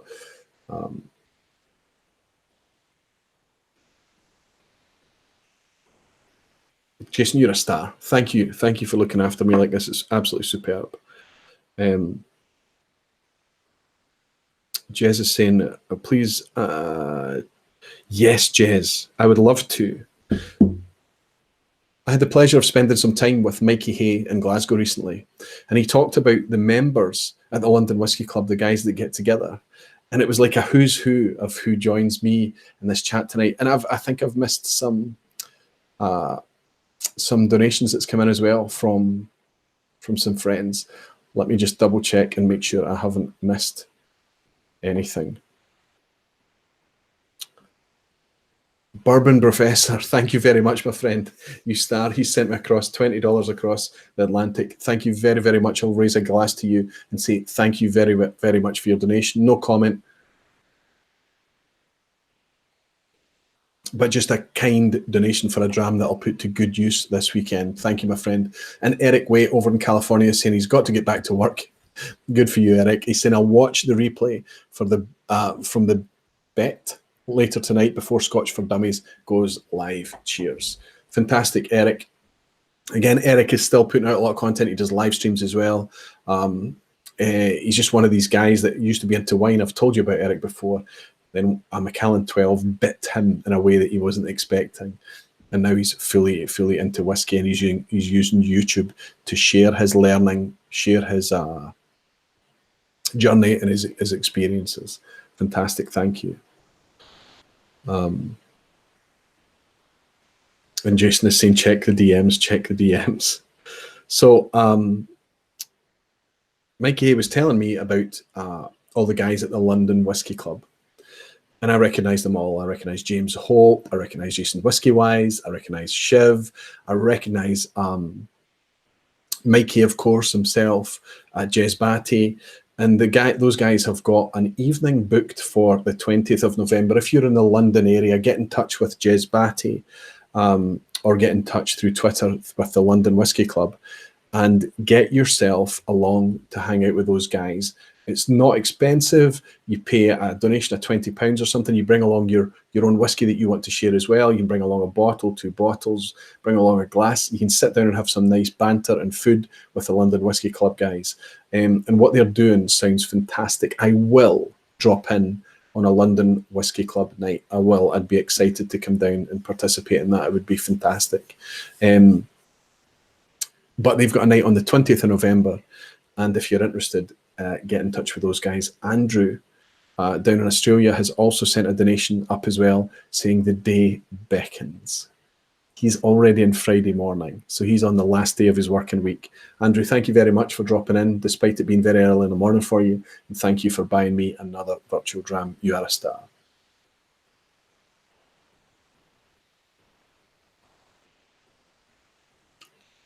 This is just...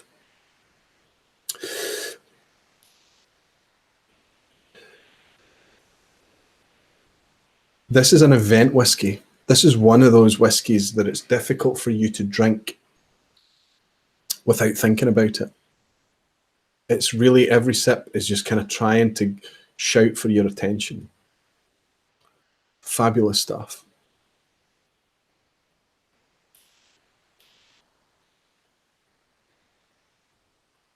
Fantastic. I've also had donations sent to me as well in other ways. People that, and usually what I try to do is I try to just kind of have sample exchanges or receive samples from patrons and things, people that I've kind of got to know or whatever. But I've had some nice samples sent to me recently. My friend Sid Martin, thank you very much, said, I think you might be in here tonight. I don't know if I saw you already. He sent me a couple of cracking whiskies that I'm looking forward to sharing. He sent me a Royal Brackla from the first edition series at 46%. A 2009 to 2018, a 9-year-old bottling, it looks like. He sent me a Douglas Lingo particular Dalhuan 12-year-old at 48.4%. I've got a feeling I'm going to love that, right, being a Dalhuan. And he also sent me a Gordon MacPhail Craigellachie, a 1997-2016. So that's looking like what, 19-year-old or 18 or 19-year-old Gordon MacPhail Craigellachie at 46%. Thank you so much for that, Sid. And also my friend Stephen Reynolds over in Ireland, we had a sample exchange recently, and he sent me what's really, really interesting. He sent me a West Cork Glengariff series at 43%. But what's curious about this from West Cork Distillery in Ireland is that it seems to be made from something called bog oak. And that doesn't sound very appealing, does it? But I think that's Irish oak. Basically oak that's been grown and harvested from growing near bogs. And this was one of two that they also put out a peated edition as well. So they put out the bog oak version and the peat oak version. So that's a really curious and unique whiskey that I'll get to share as well. So thank you guys. Thank you very, very much for that. I know I get a lot of samples in from a lot of people, and it's sometimes difficult for me to even acknowledge that these things are coming in, bar the kind of direct message thing. But I do really, really appreciate them, and I'll say thank you very much for everybody who contributes to the whiskey experiences that hopefully I have the ability to share on this channel in some way. Anyway, let's get on with this quiz. We're knocking on for 1/4 past, so I've got about half an hour left before I run into the disaster that is more than 2 hours, right? Craig Wadsworth, fantastic, Craig. Now, Wadsworth, that's a name that I'm very, very familiar with. I used to live in a little town down in Wiltshire in the south of England called Devizes. And the brewery there, very famous English brewery called Wadsworth. We called it Waddy's. Brewery, they made a product called 6X, a fantastic beer. So I recognise the name Wadsworth. But Craig, I think this is the first time you've been in tonight, and he's saying, greetings all from Seattle, Slancher. Well, Seattle, wow. You've got to be 9 hours behind, right? Craig, that's very much appreciated. Thank you, and it's nice to welcome you in, and it's nice to raise a glass to thank you for your donation as well. And Caskmate, quite rightly, is shouting for the quiz, as Jason Whiskey Wise has put an email address in for the London Whiskey Club gathering, saying londonwhiskeyclub@gmail.com. Fantastic. Okay, let's see if I can pull up the quiz.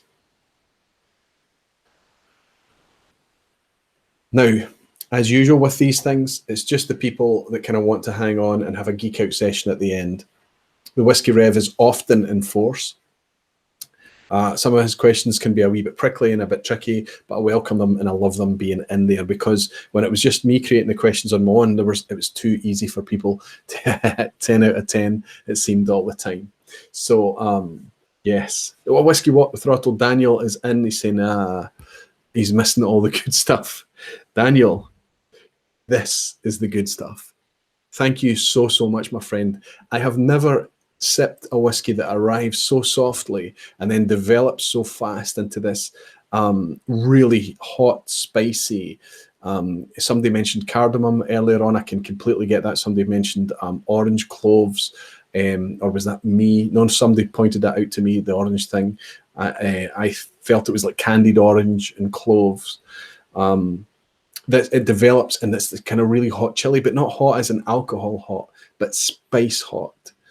And then the finish turns to this really dry cereal thing, but it's so moreish because it's dropped, because it's disappeared. You just want to go back in and get another hit of that vibrant spice. Fantastic. I'm going to love getting to know this bottle, Daniel, and I'm going to love sharing it as well, and you know that I will. Whiskey Chap, that looks like a new name to me, Whiskey Chap. He's saying a wee dram from Norway. Thank you very, very much. That's wonderful for you to I think this is perhaps your first night, but also to buy me a virtual dram as well is very much appreciated. Thank you. Let's watch everybody start to disappear as they start to get afraid of the quiz. And just let me check that I've given my shout out. Yes, I think I've managed to get through everything I wanted to cover. The only thing I think I didn't cover was the guys who went out a day early this week, and that's a podcast that's happening through YouTube. It seems to be 3-4 guys from the Whiskey Tribe community that's got together and having this really laid back kind of banter and discussion about all things whiskey. Young guys, really quite insightful, quite amazing how much knowledge and how much experience and how much whiskey these guys are collecting, enjoying and sharing.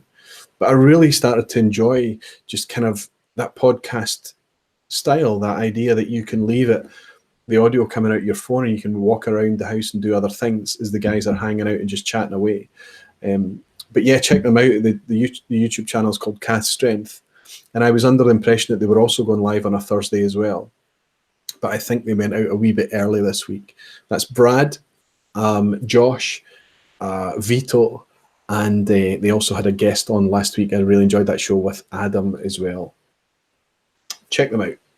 Might be your thing if you're into live streams, if you have the time, and if you have the ability to listen in the car and things like that. I would kind of recommend that. It's quite a nice background podcast. Really cool stuff. And they're only just started, so they're probably only going to get better and better. Hoyt is saying, just hoping to better than random chimpanzees on the quiz tonight. Absolutely, Hoyt. We do try. Our baggy is saying he's slammed. Are you saying you're tired, Andy? I know that you're coming up to Glasgow in about a week or so's time. I'm hoping that you and I get a chance to shake hands again and share a dram together, my friend. Sipper Social Club saying is that that bottle opens up beautifully after some time. I can only imagine, Jeremy. I'll try and share it with you if I have that experience of it opening up. Okay. Strap yourselves in. It's ready. I'm ready. But it's time for the quiz at the end.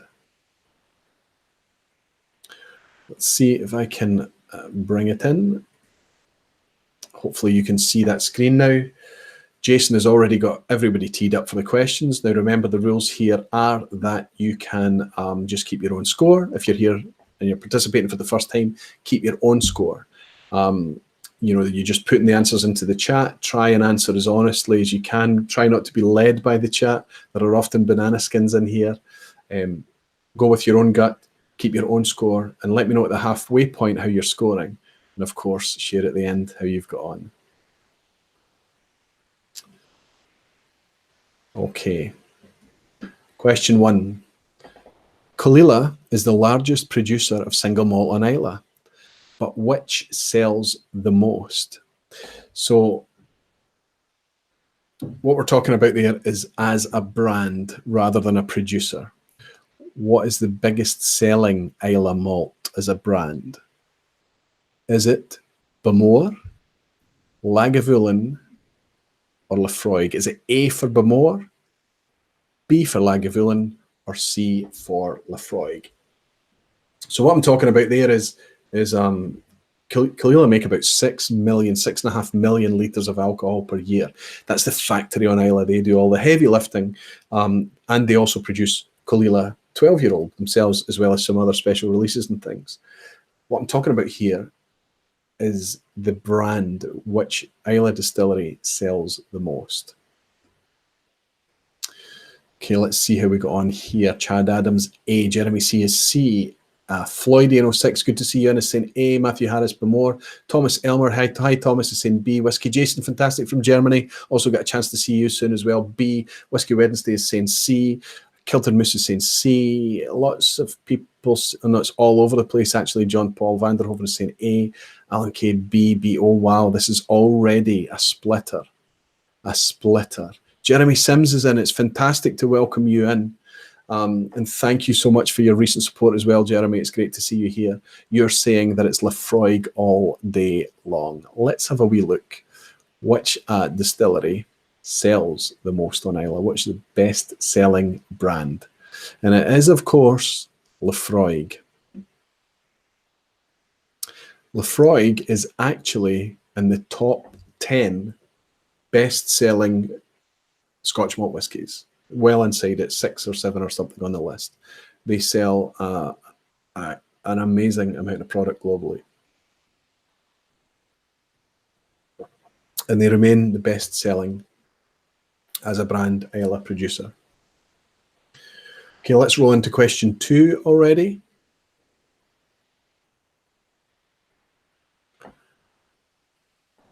Which distillery closed, this is a tricky one, which distillery closed in 1925 is now producing again, but has not sold anything under the distillery name?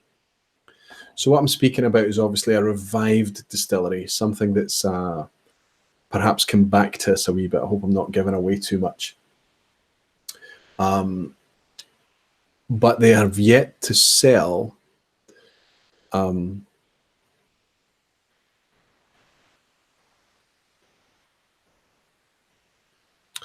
just realised a small flaw with this, but we'll go with it anyway because there's nothing I can do to change it. But they've not sold anything under their own name yet.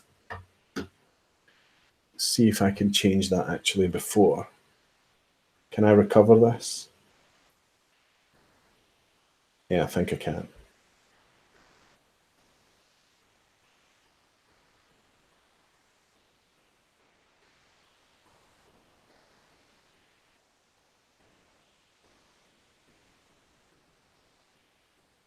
Yep. I did tell you that I rushed things tonight, right? Some of these quiz questions may have been a wee bit rushed. Okay, so let's go back. Revived distillery, closed in 1925, now producing again, but it's not sold anything under its distillery name.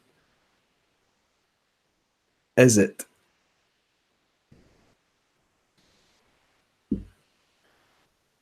A for Glenwithus, B for Annandale, or C for Glengyle?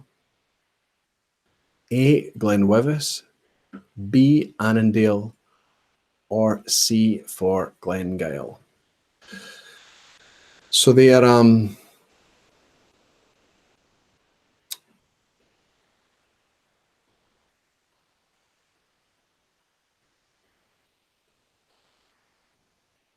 I hope that you guys are able to follow the spirit of this question, because I think I've made a bit of a blunder. But it looks like as the answers are scrolling super, super fast that you all get what I'm going for. Jason Whiskey Wise is saying change.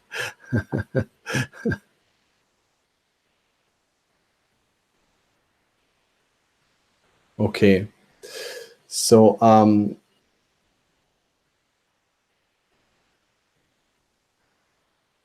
let's go with this. I might need to give you all a bonus question here because I think I've made a bit of a blunder. But what I was getting at is that there's a distillery that closed in 1925. It's now producing again, but it's not sold anything under the distillery name. What I was trying to change is C should say Kilkerran. So yeah, I apologize there. And it is, of course, C should be Kilkerran. So my point being that Glenwithus is producing again, Annandale is producing again, and Glengyle is producing again. But of course, everything is produced and sold as Kilkerran. And the reason for that is Kilkerran is the brand produced at Glengyle Distillery, and Glengyle is owned by the trade name, the trademark Glengyle is owned by, I believe, Diageo. So the answer I was looking for there is Glengyle / Kilkerran. I apologize if I screwed that up, but I was a wee bit under time pressure tonight. If you have answered in a way that is down to the way I structured that question, I suggest that you just give yourselves the point, the bonus point. That's the first time in a year now of these live streams that I've utterly screwed up a question. I could have recovered it better too. Let's move on to question 3. In 2002, Diageo extended their range This is their core range with the launch of 4 hidden malts. The Malted Man Cave is saying question made sense to me. Hopefully you got it right, Keith. In 2002, Diageo extended the range with the launch of 4 hidden malts. They were Caol Ila, Clynelish, Glenord, and which other?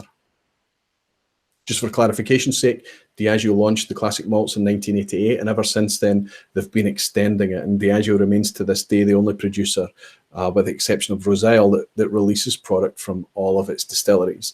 And they extended with the extended classic malts range, and this range, released in 2002, the hidden malts, which was 4 malt whiskies. It was Caol Ila, Clynelish, Glenord, and A, Glen Elgin, B, Royal Lochnagar, and C, Nakhandu. Which one is missing from the 4 hidden malts launched in 2002? A, Glen Elgin, B, Royal Lochnagar, or C, Nakhandu? What do we all think?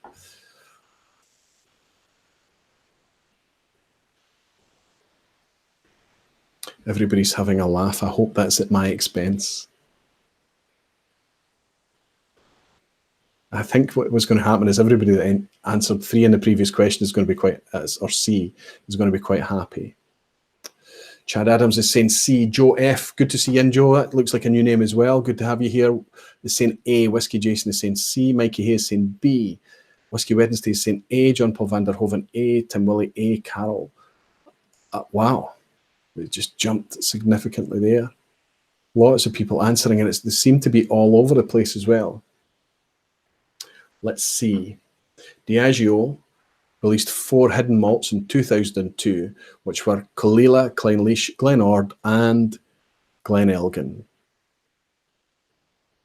12-year-old Glen Elgin. So if you've answered A, give yourself a point. And I'll also say that 12-year-old Glen Elgin, part of the hidden malt series, Glen Elgin was a flora and fauna originally, but in 2002 they brought out its own brand and promoted it, and it's a fantastic whiskey. It's really, really nice. And I understand that it's a bit bizarre because it's very low copper contact. So you would be imagining a really heavy spirit. It's condensed in worm tubs as well. Again, adds to the body and the weight and the heaviness. But it's not that heavy or oily or weighty a product. And I believe that's down to how it's distilled at the fermentation times. And the distillation of the whiskey means that they are able to balance it quite nicely and make a really light spirit despite the low copper contact. That's what I hear anyway. So if you've answered A for Glen Elgin, give yourself a point, and we'll move on to the picture question this week, which is question 4. And I just want you to tell me which distillery is this. I'm going to leave this fixed on that screen. And you can tell me what distillery you think that is. Have a wee think about it, see how you're feeling, and I'll pull up the options for you. Is it A, Cardew? Is it B, Glenfiddich? Or is it C, Dalmore? Chad Adams is saying 1 for 3, I suck. Don't worry, Chad, there's lots of time for you to recover. Don't worry about it. Need to try that Glen Elgin. Had a number of good indies over the years. Yes, decent spirit, really decent. And the 12-year-old is fantastic as well. And 2 out of 3 ain't bad. Spirited is saying, good to see you in, Spirited. Nice to welcome you here. He's got 2 out of 3. He's doing okay. Oh, all over the place here again. Wow.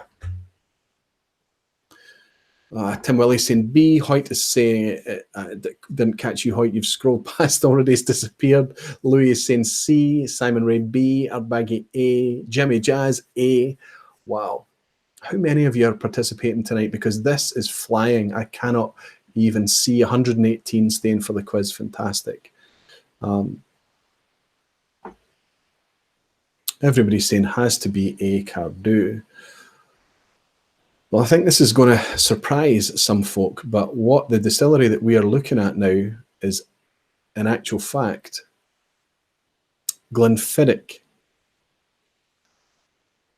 That is not a Whiskey Rev question, that's mine. And the reason I picked that is because we all have this idea of how Glenfiddich looks, because all the photos are taken from that that driveway or that courtyard to show how Glenfiddich is laid out.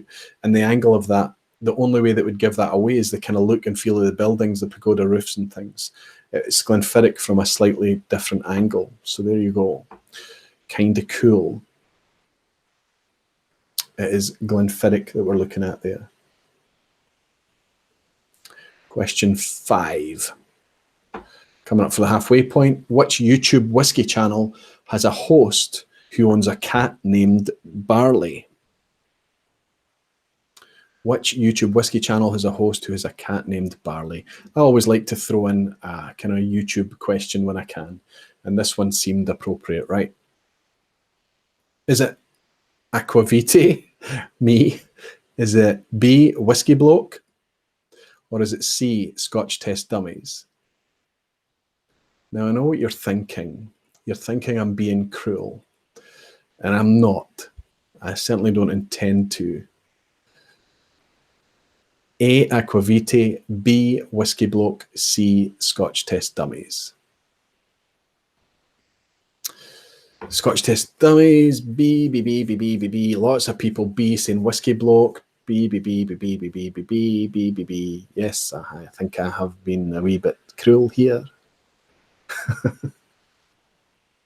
Okay. So Whiskey Bloke is Max in the UK, and I mentioned him earlier in the stream tonight, and he does his reviews with lots of audible disruptions in the background.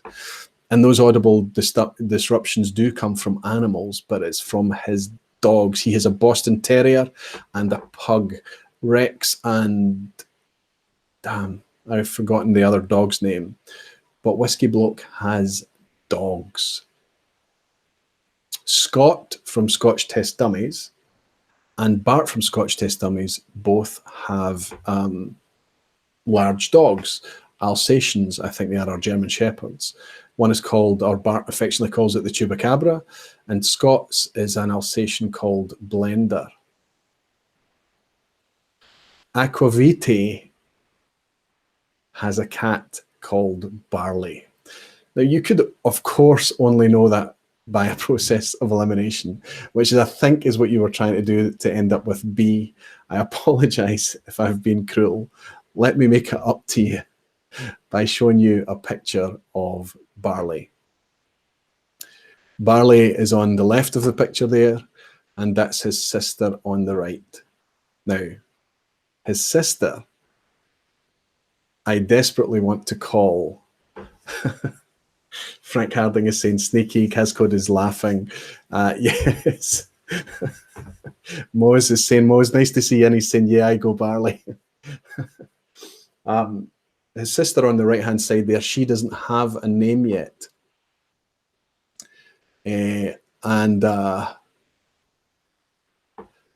if you look at her again, I kind of like the idea of calling her Brora, based on the fact that Brora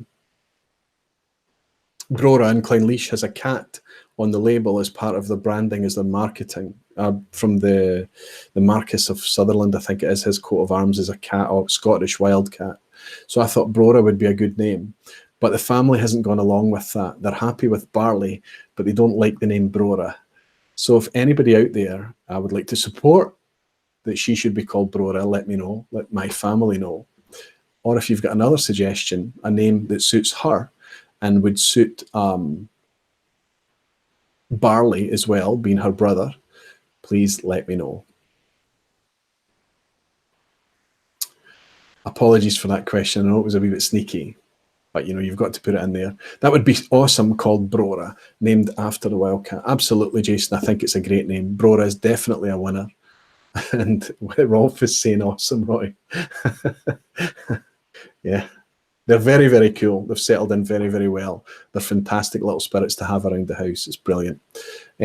Barley and Rye, John Paul van der Hoven. Rye is a good name, but I think it would suit a wee boy better than a girl. She's definitely a girl, which is why I like Brora. Stevie Hayes in is saying, I made it before the end. Good for you, Steve. Caskmate is saying, call it Caskmate. Yeah, Barley and Caskmate. Okay, let me know how you've got on so far. That's the halfway point. Greg is saying everybody's voting for Brora. It would be good if the community had a hand in naming the other cat, right? That would kind of be a very, very cool thing. I like Brora. How about Miss Brora? That's how to sell it to my 10-year-old girls, right? Call it Miss Brora. Okay, let's hit up question 6 on the quiz. We've got 9 minutes left. I'm going over 2 hours this week. Unbelievable. Which Islay distillery is equipped with worm tubs for condensation? There's a head scratcher.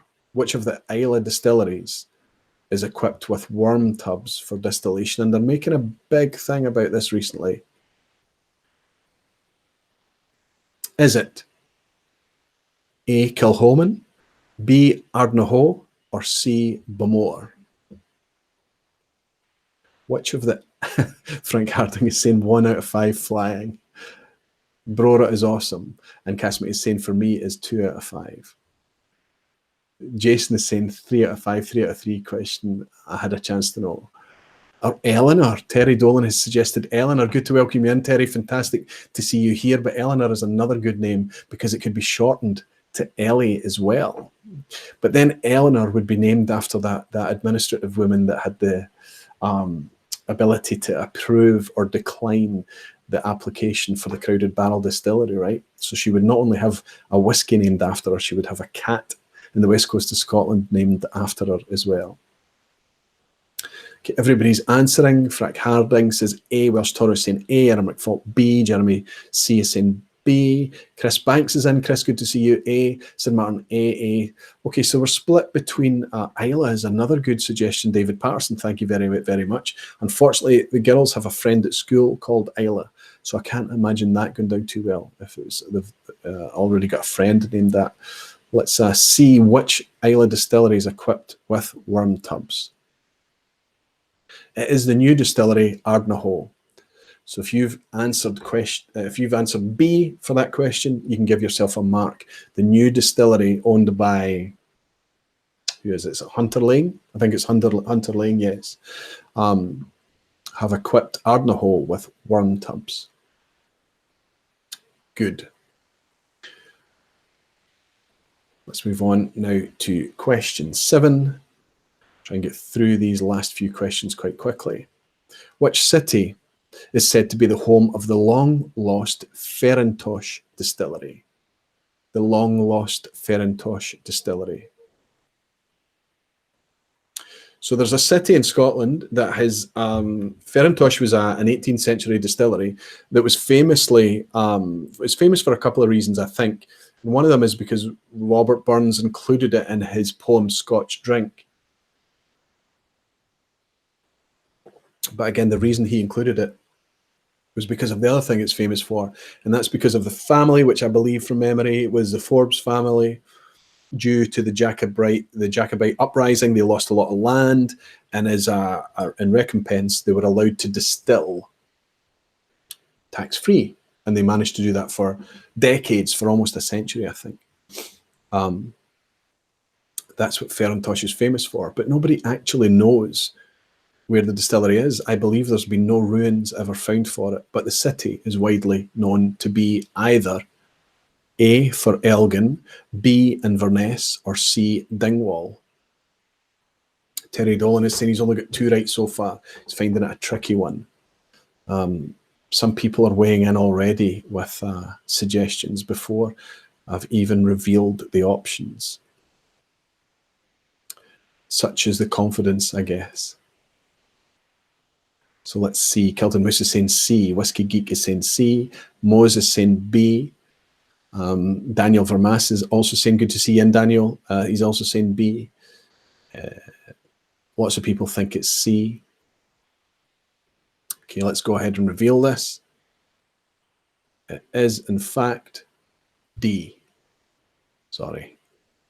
C for Dingwall. D. Okay, so if you've answered C for Dingwall, give yourself a point as we move on to question 8. And I've plucked a couple of questions out of the latest Malt Whisky Yearbook 2019 has just been released. Have I got it here? Yes, I have. So at the data section at the back, this is a fantastic publication. It comes out every year.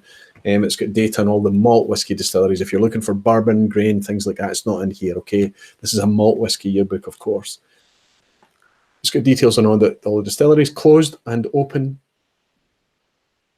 Excuse me, Scotch distilleries as well, in terms of new to open, plus all the ones that have been producing for some time. Great articles, great editorial, and lots of data at the back. Also at the back, there's a fairly decent malt whiskey, world whiskey section as well. That's quite cool. I love it. I buy it every year. It's not expensive, and it's a handy little reference to have. Pretty good for making quiz questions too. Question 8. Is inspired by the data section at the back of that book, and it is which of these is the largest in terms of capacity, that's litres per annum of alcohol. Which is the largest of these distilleries I'm going to share with you? Damn.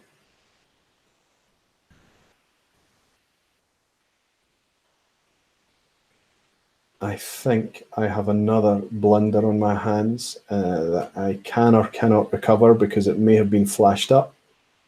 We go with it anyway. Let's see. No, I'm sharing my screen with you. So the only thing I can ask you to do there, preparation is everything, Roy. You need to have a chat with yourself. If you've got a thing with your child before you do a live stream on a Thursday night, spend some time in advance to prepare for the quiz so you don't have situations like this catching you out. Let's be honest, I'm going to show you the screen here and I'm going to ask you to kindly give yourself a point if you would have suggested that out of the 3 options there, Lone Wolf is the one that you would have picked. I've got 2 slides and both of them has the answer highlighted. None of them have all the answers in white.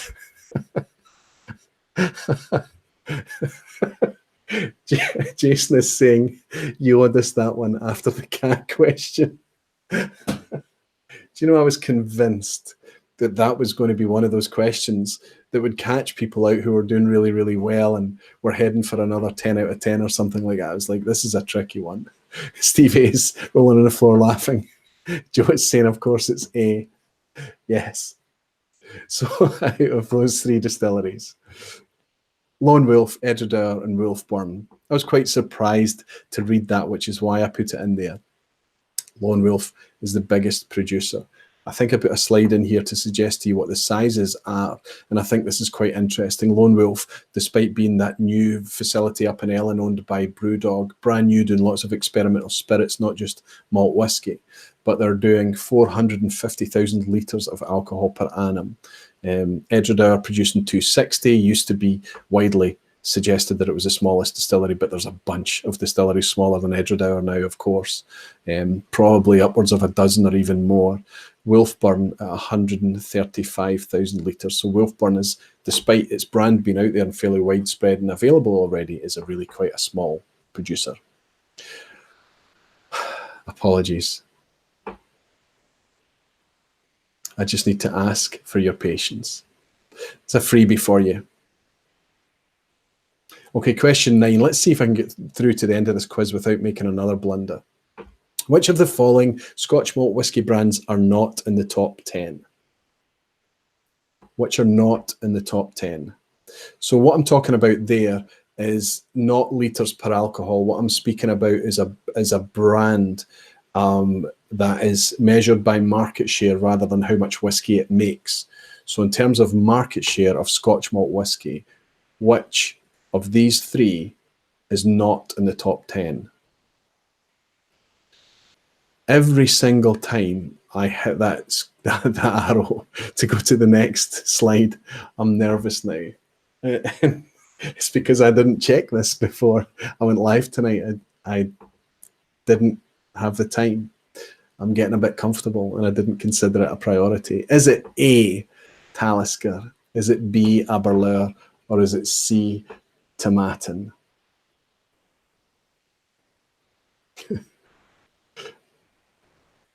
Which is not in the top 10? A, Talisker, B, Aberlour, or C, Tomatin?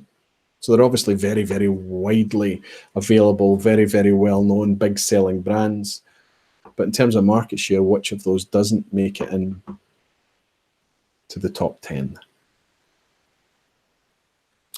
Everybody is, oh, there seems to be a huge majority. Lots of you, some of you are saying B, but the vast majority seem to think it's C. Let's see if you're correct. Error is saying C, Captain Make It Happen. Creel, Malted Man Cave is saying B, Error McFault B. Oh no, I'm looking at different ones now, am I? Let's see. The one that's not in the top 10 is in fact Tomatin. Now, I know that's a surprise because Tomatin is a very, very big producer. I mean, they're kind of mid-table now, but there was a time back in the day that Tomatin was the biggest producer of malt whiskey in all of Scotland. I'm not going to ask you who the biggest producer of malt whiskey is in Scotland now, because I think I'll save it for a future quiz, because it's quite an interesting question. But Tomatin used to be the biggest. They're not in the top 10. They're actually, in terms of single malt branding, they're very, very small. But they've made a huge impact in recent years, and the gains that they've made, especially in North America, is massive. They're doing very, very well indeed. So if you've answered C for Tomatin, they're not in the top 10, whereas Talisker and Aberlour absolutely are. Give yourself a point. We'll roll on into the last question of the night, which is, and I'm already over 2 hours, which of the following distilleries is located in Sweden? I'm going to give you 3 distilleries that to my mind look like they should be in Sweden by name. But only one of them is a Swedish distillery. Let's switch back and see who's on what just now. Wow, it's really low scoring tonight. Wow, Daniel, 1 out of 9. Mark, 4 out of 9, 4 out of 9, 3 out of 9, 4 out of 9. Who is doing well? Moses on 5 out of 9. Is that the biggest score I've seen so far? Wow. Okay. I always call you Pegelstrand because I'm not sure how to pronounce your name, my friend, but you're in Sweden, so you're saying, okay, this one I should know. It's a freebie for you. People have started to answer McMira already. Let's see.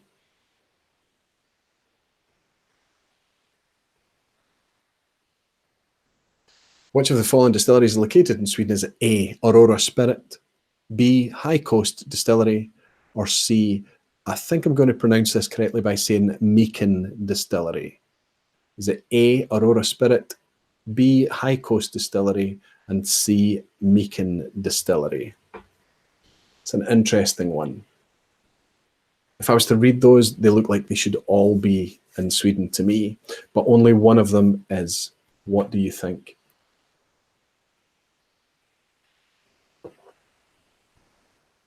I'm getting exclamation marks and, ooh, sneaky.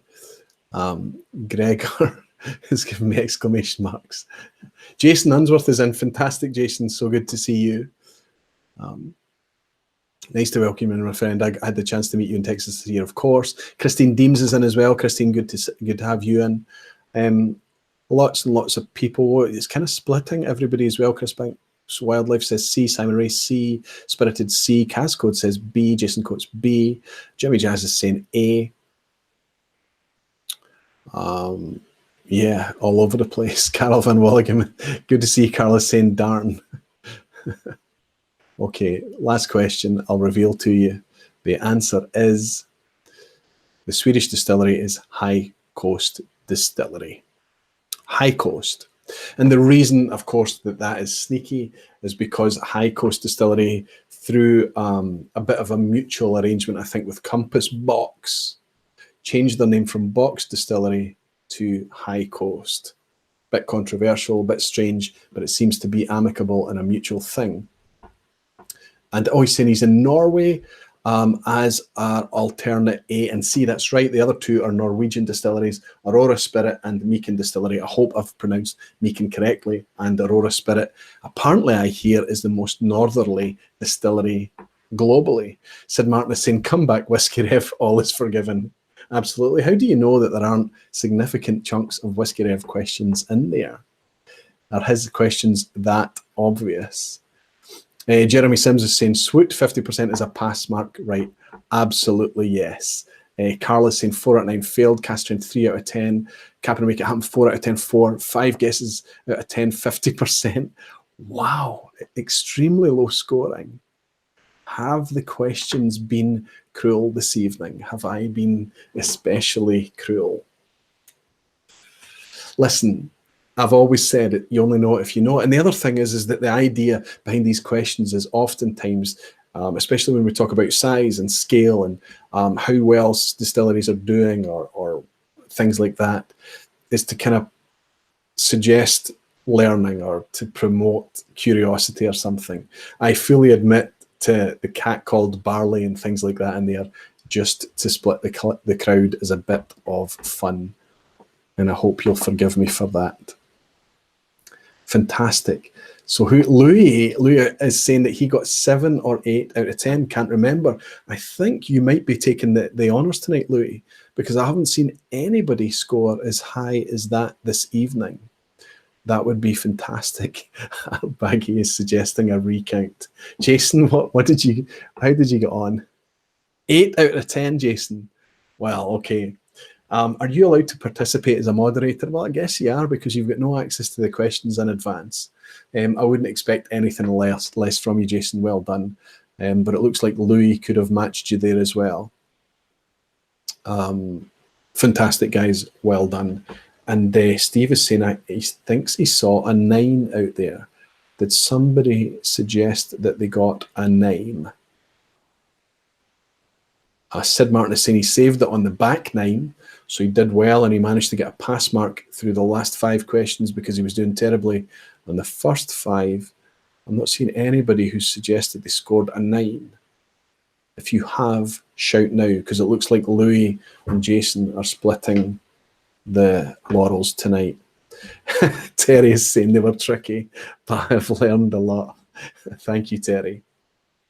Listen, I really, really look forward to these live Thursday nights. I should have said earlier in the evening, but I completely forgot that this is a 5-week month. There are 5 Thursdays in the month this month. And usually what I try to do there, if I can allocate the time, is rather than kind of try and judge whether I do the second or third Thursday, I just do both. So you've got a kind of bonus of 3 live streams this month of November, which I'm excited about. There's lots to talk about. There's lots that I want to talk about that I haven't shared tonight. I realise it's very, very easy for me to use up your time.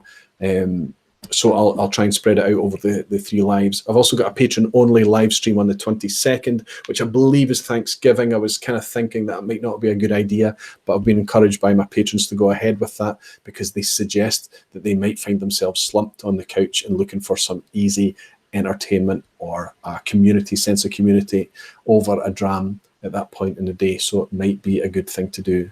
So there will be 4 live streams from me, 3 public live streams, a Patreon live stream on the 22nd. So I'm doing this week, I'm doing next week the 15th, and I'm also doing the 29th as well. If you have any suggestions for me, any kind of feedback, any topics you would like me to cover, please let me know, because there's one that is still flexible. I have picked up the ball again with It's Bourbon Night to try and get things going with them. It's me, I dropped it with them and I didn't pursue or chase it. So I need to try and schedule that. I'll try and get onto that in the next few days. I've picked up a Glen Grant 18, Jim Murray's Whiskey of the Year. I want to uncork that. I know a lot of people are keeping that. A lot of people will be putting it in the cabinet for investment or selling it again. There's nothing wrong with that. I don't judge you in any way. But I've got one down here. That I would now. Jim Murray has been raving about Glen Grant in general for a few years now, but I've got this 18-year-old that I would love to uncork with you guys on a live stream. Now, what I'm going to do just before I sign off is firstly say thanks to John Paul van der Hoven for the super chat, saying thanks, Roy. Thank you, John Paul. It's an absolute pleasure to be hanging out with you. And fantastic for you to give me a virtual dram. Terry Dolan as well from Northern Ireland has also sent across a virtual dram. Terry, you're a star. Thank you so much for that. It's very, very welcome. Thank you, boys. Before everybody disappears, I'm going to send a sample of this Lot 40 to you. If you want a sample of this, all you have to do, I'll send 2. The first person that can tell me the sentence from the recent recycled review that I quoted in the video, and then I asked somebody or anybody to quote the sentence in the comments for a chance to win a prize not associated with this prize. If you can write that sentence in now, I'll study the chat and see if it appears. You will win a sample of this very Lot 40 Cask Strength. I will endeavour to ship it to you. If you can tell me what that sentence is. It was written at the very bottom of the description box. So it was there for just the people who kind of read to the bottom of the description, who read everything that I've written in there, all the information, all the hard work that I've put into timestamping, all of those things, to finding all the other reviews and assets that are out there, to putting together that spreadsheet and things. The people that find that stuff could also find that little sentence at the bottom. Is there anybody that's picked it up? And if nobody puts it in, Bourbon Professor, you start purring like a whiskey-filled kitten. You have won yourself, if you choose to claim it, a sample of the, I need to make a note of this, the sample of the Lot 40 Cask Strength. I know you're in the States, but I do have an idea how I can get a sample across to you. So that's fantastic. And Mark has also answered, this video makes me purr like a whiskey-filled kitten. You're absolutely right. So there are some people that read to the bottom, and there are some people that watch to the end of the videos too. Thank you so, so much for that. I'm also going to just let the mouse scroll like I'm spinning the wheel right up to the top of the chat, pull it down a bit, and then I'm just going to draw in a random name. Gregor Serafian. Gregor, I know who you are. You're in France. He's saying tricky because it was called box. So I've gone all the way back up the chat just to randomly pick you out from the community as well, Gregor.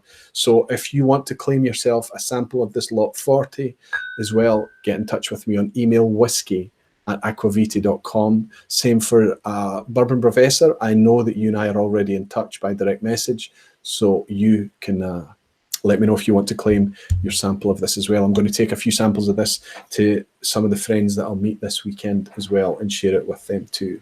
I'll say thank you one more time to Daniel for this fantastic gift. He's a superstar. And I'll say thank you to every one of you who seem to enjoy hanging out with me and making my Thursday nights so much more fun. I hope to see you next week. There's a lot of you that I look forward to seeing this weekend for the Glasgow Whisky Festival and the Ralphie tasting. Next weekend, on a week from now, I'm looking forward to sharing with you how that went and how everybody enjoyed that weekend. Perhaps next weekend is when I'll also share the Glen Grant 18 with you as well. Thanks to everyone for joining in for another vPub. It's been another fantastic Thursday night for me. And I'll raise this glass to say thank you very much to my friend Jason Whiskey-Wise for moderating right to the end again. He's a superstar. I hope you're checking out his content because it's fantastic. Jason Whiskey-Wise is his channel. And I will see you all, I hope, a week from now. In the meantime, I'll raise a glass, I'll say sláinte, and say until next time.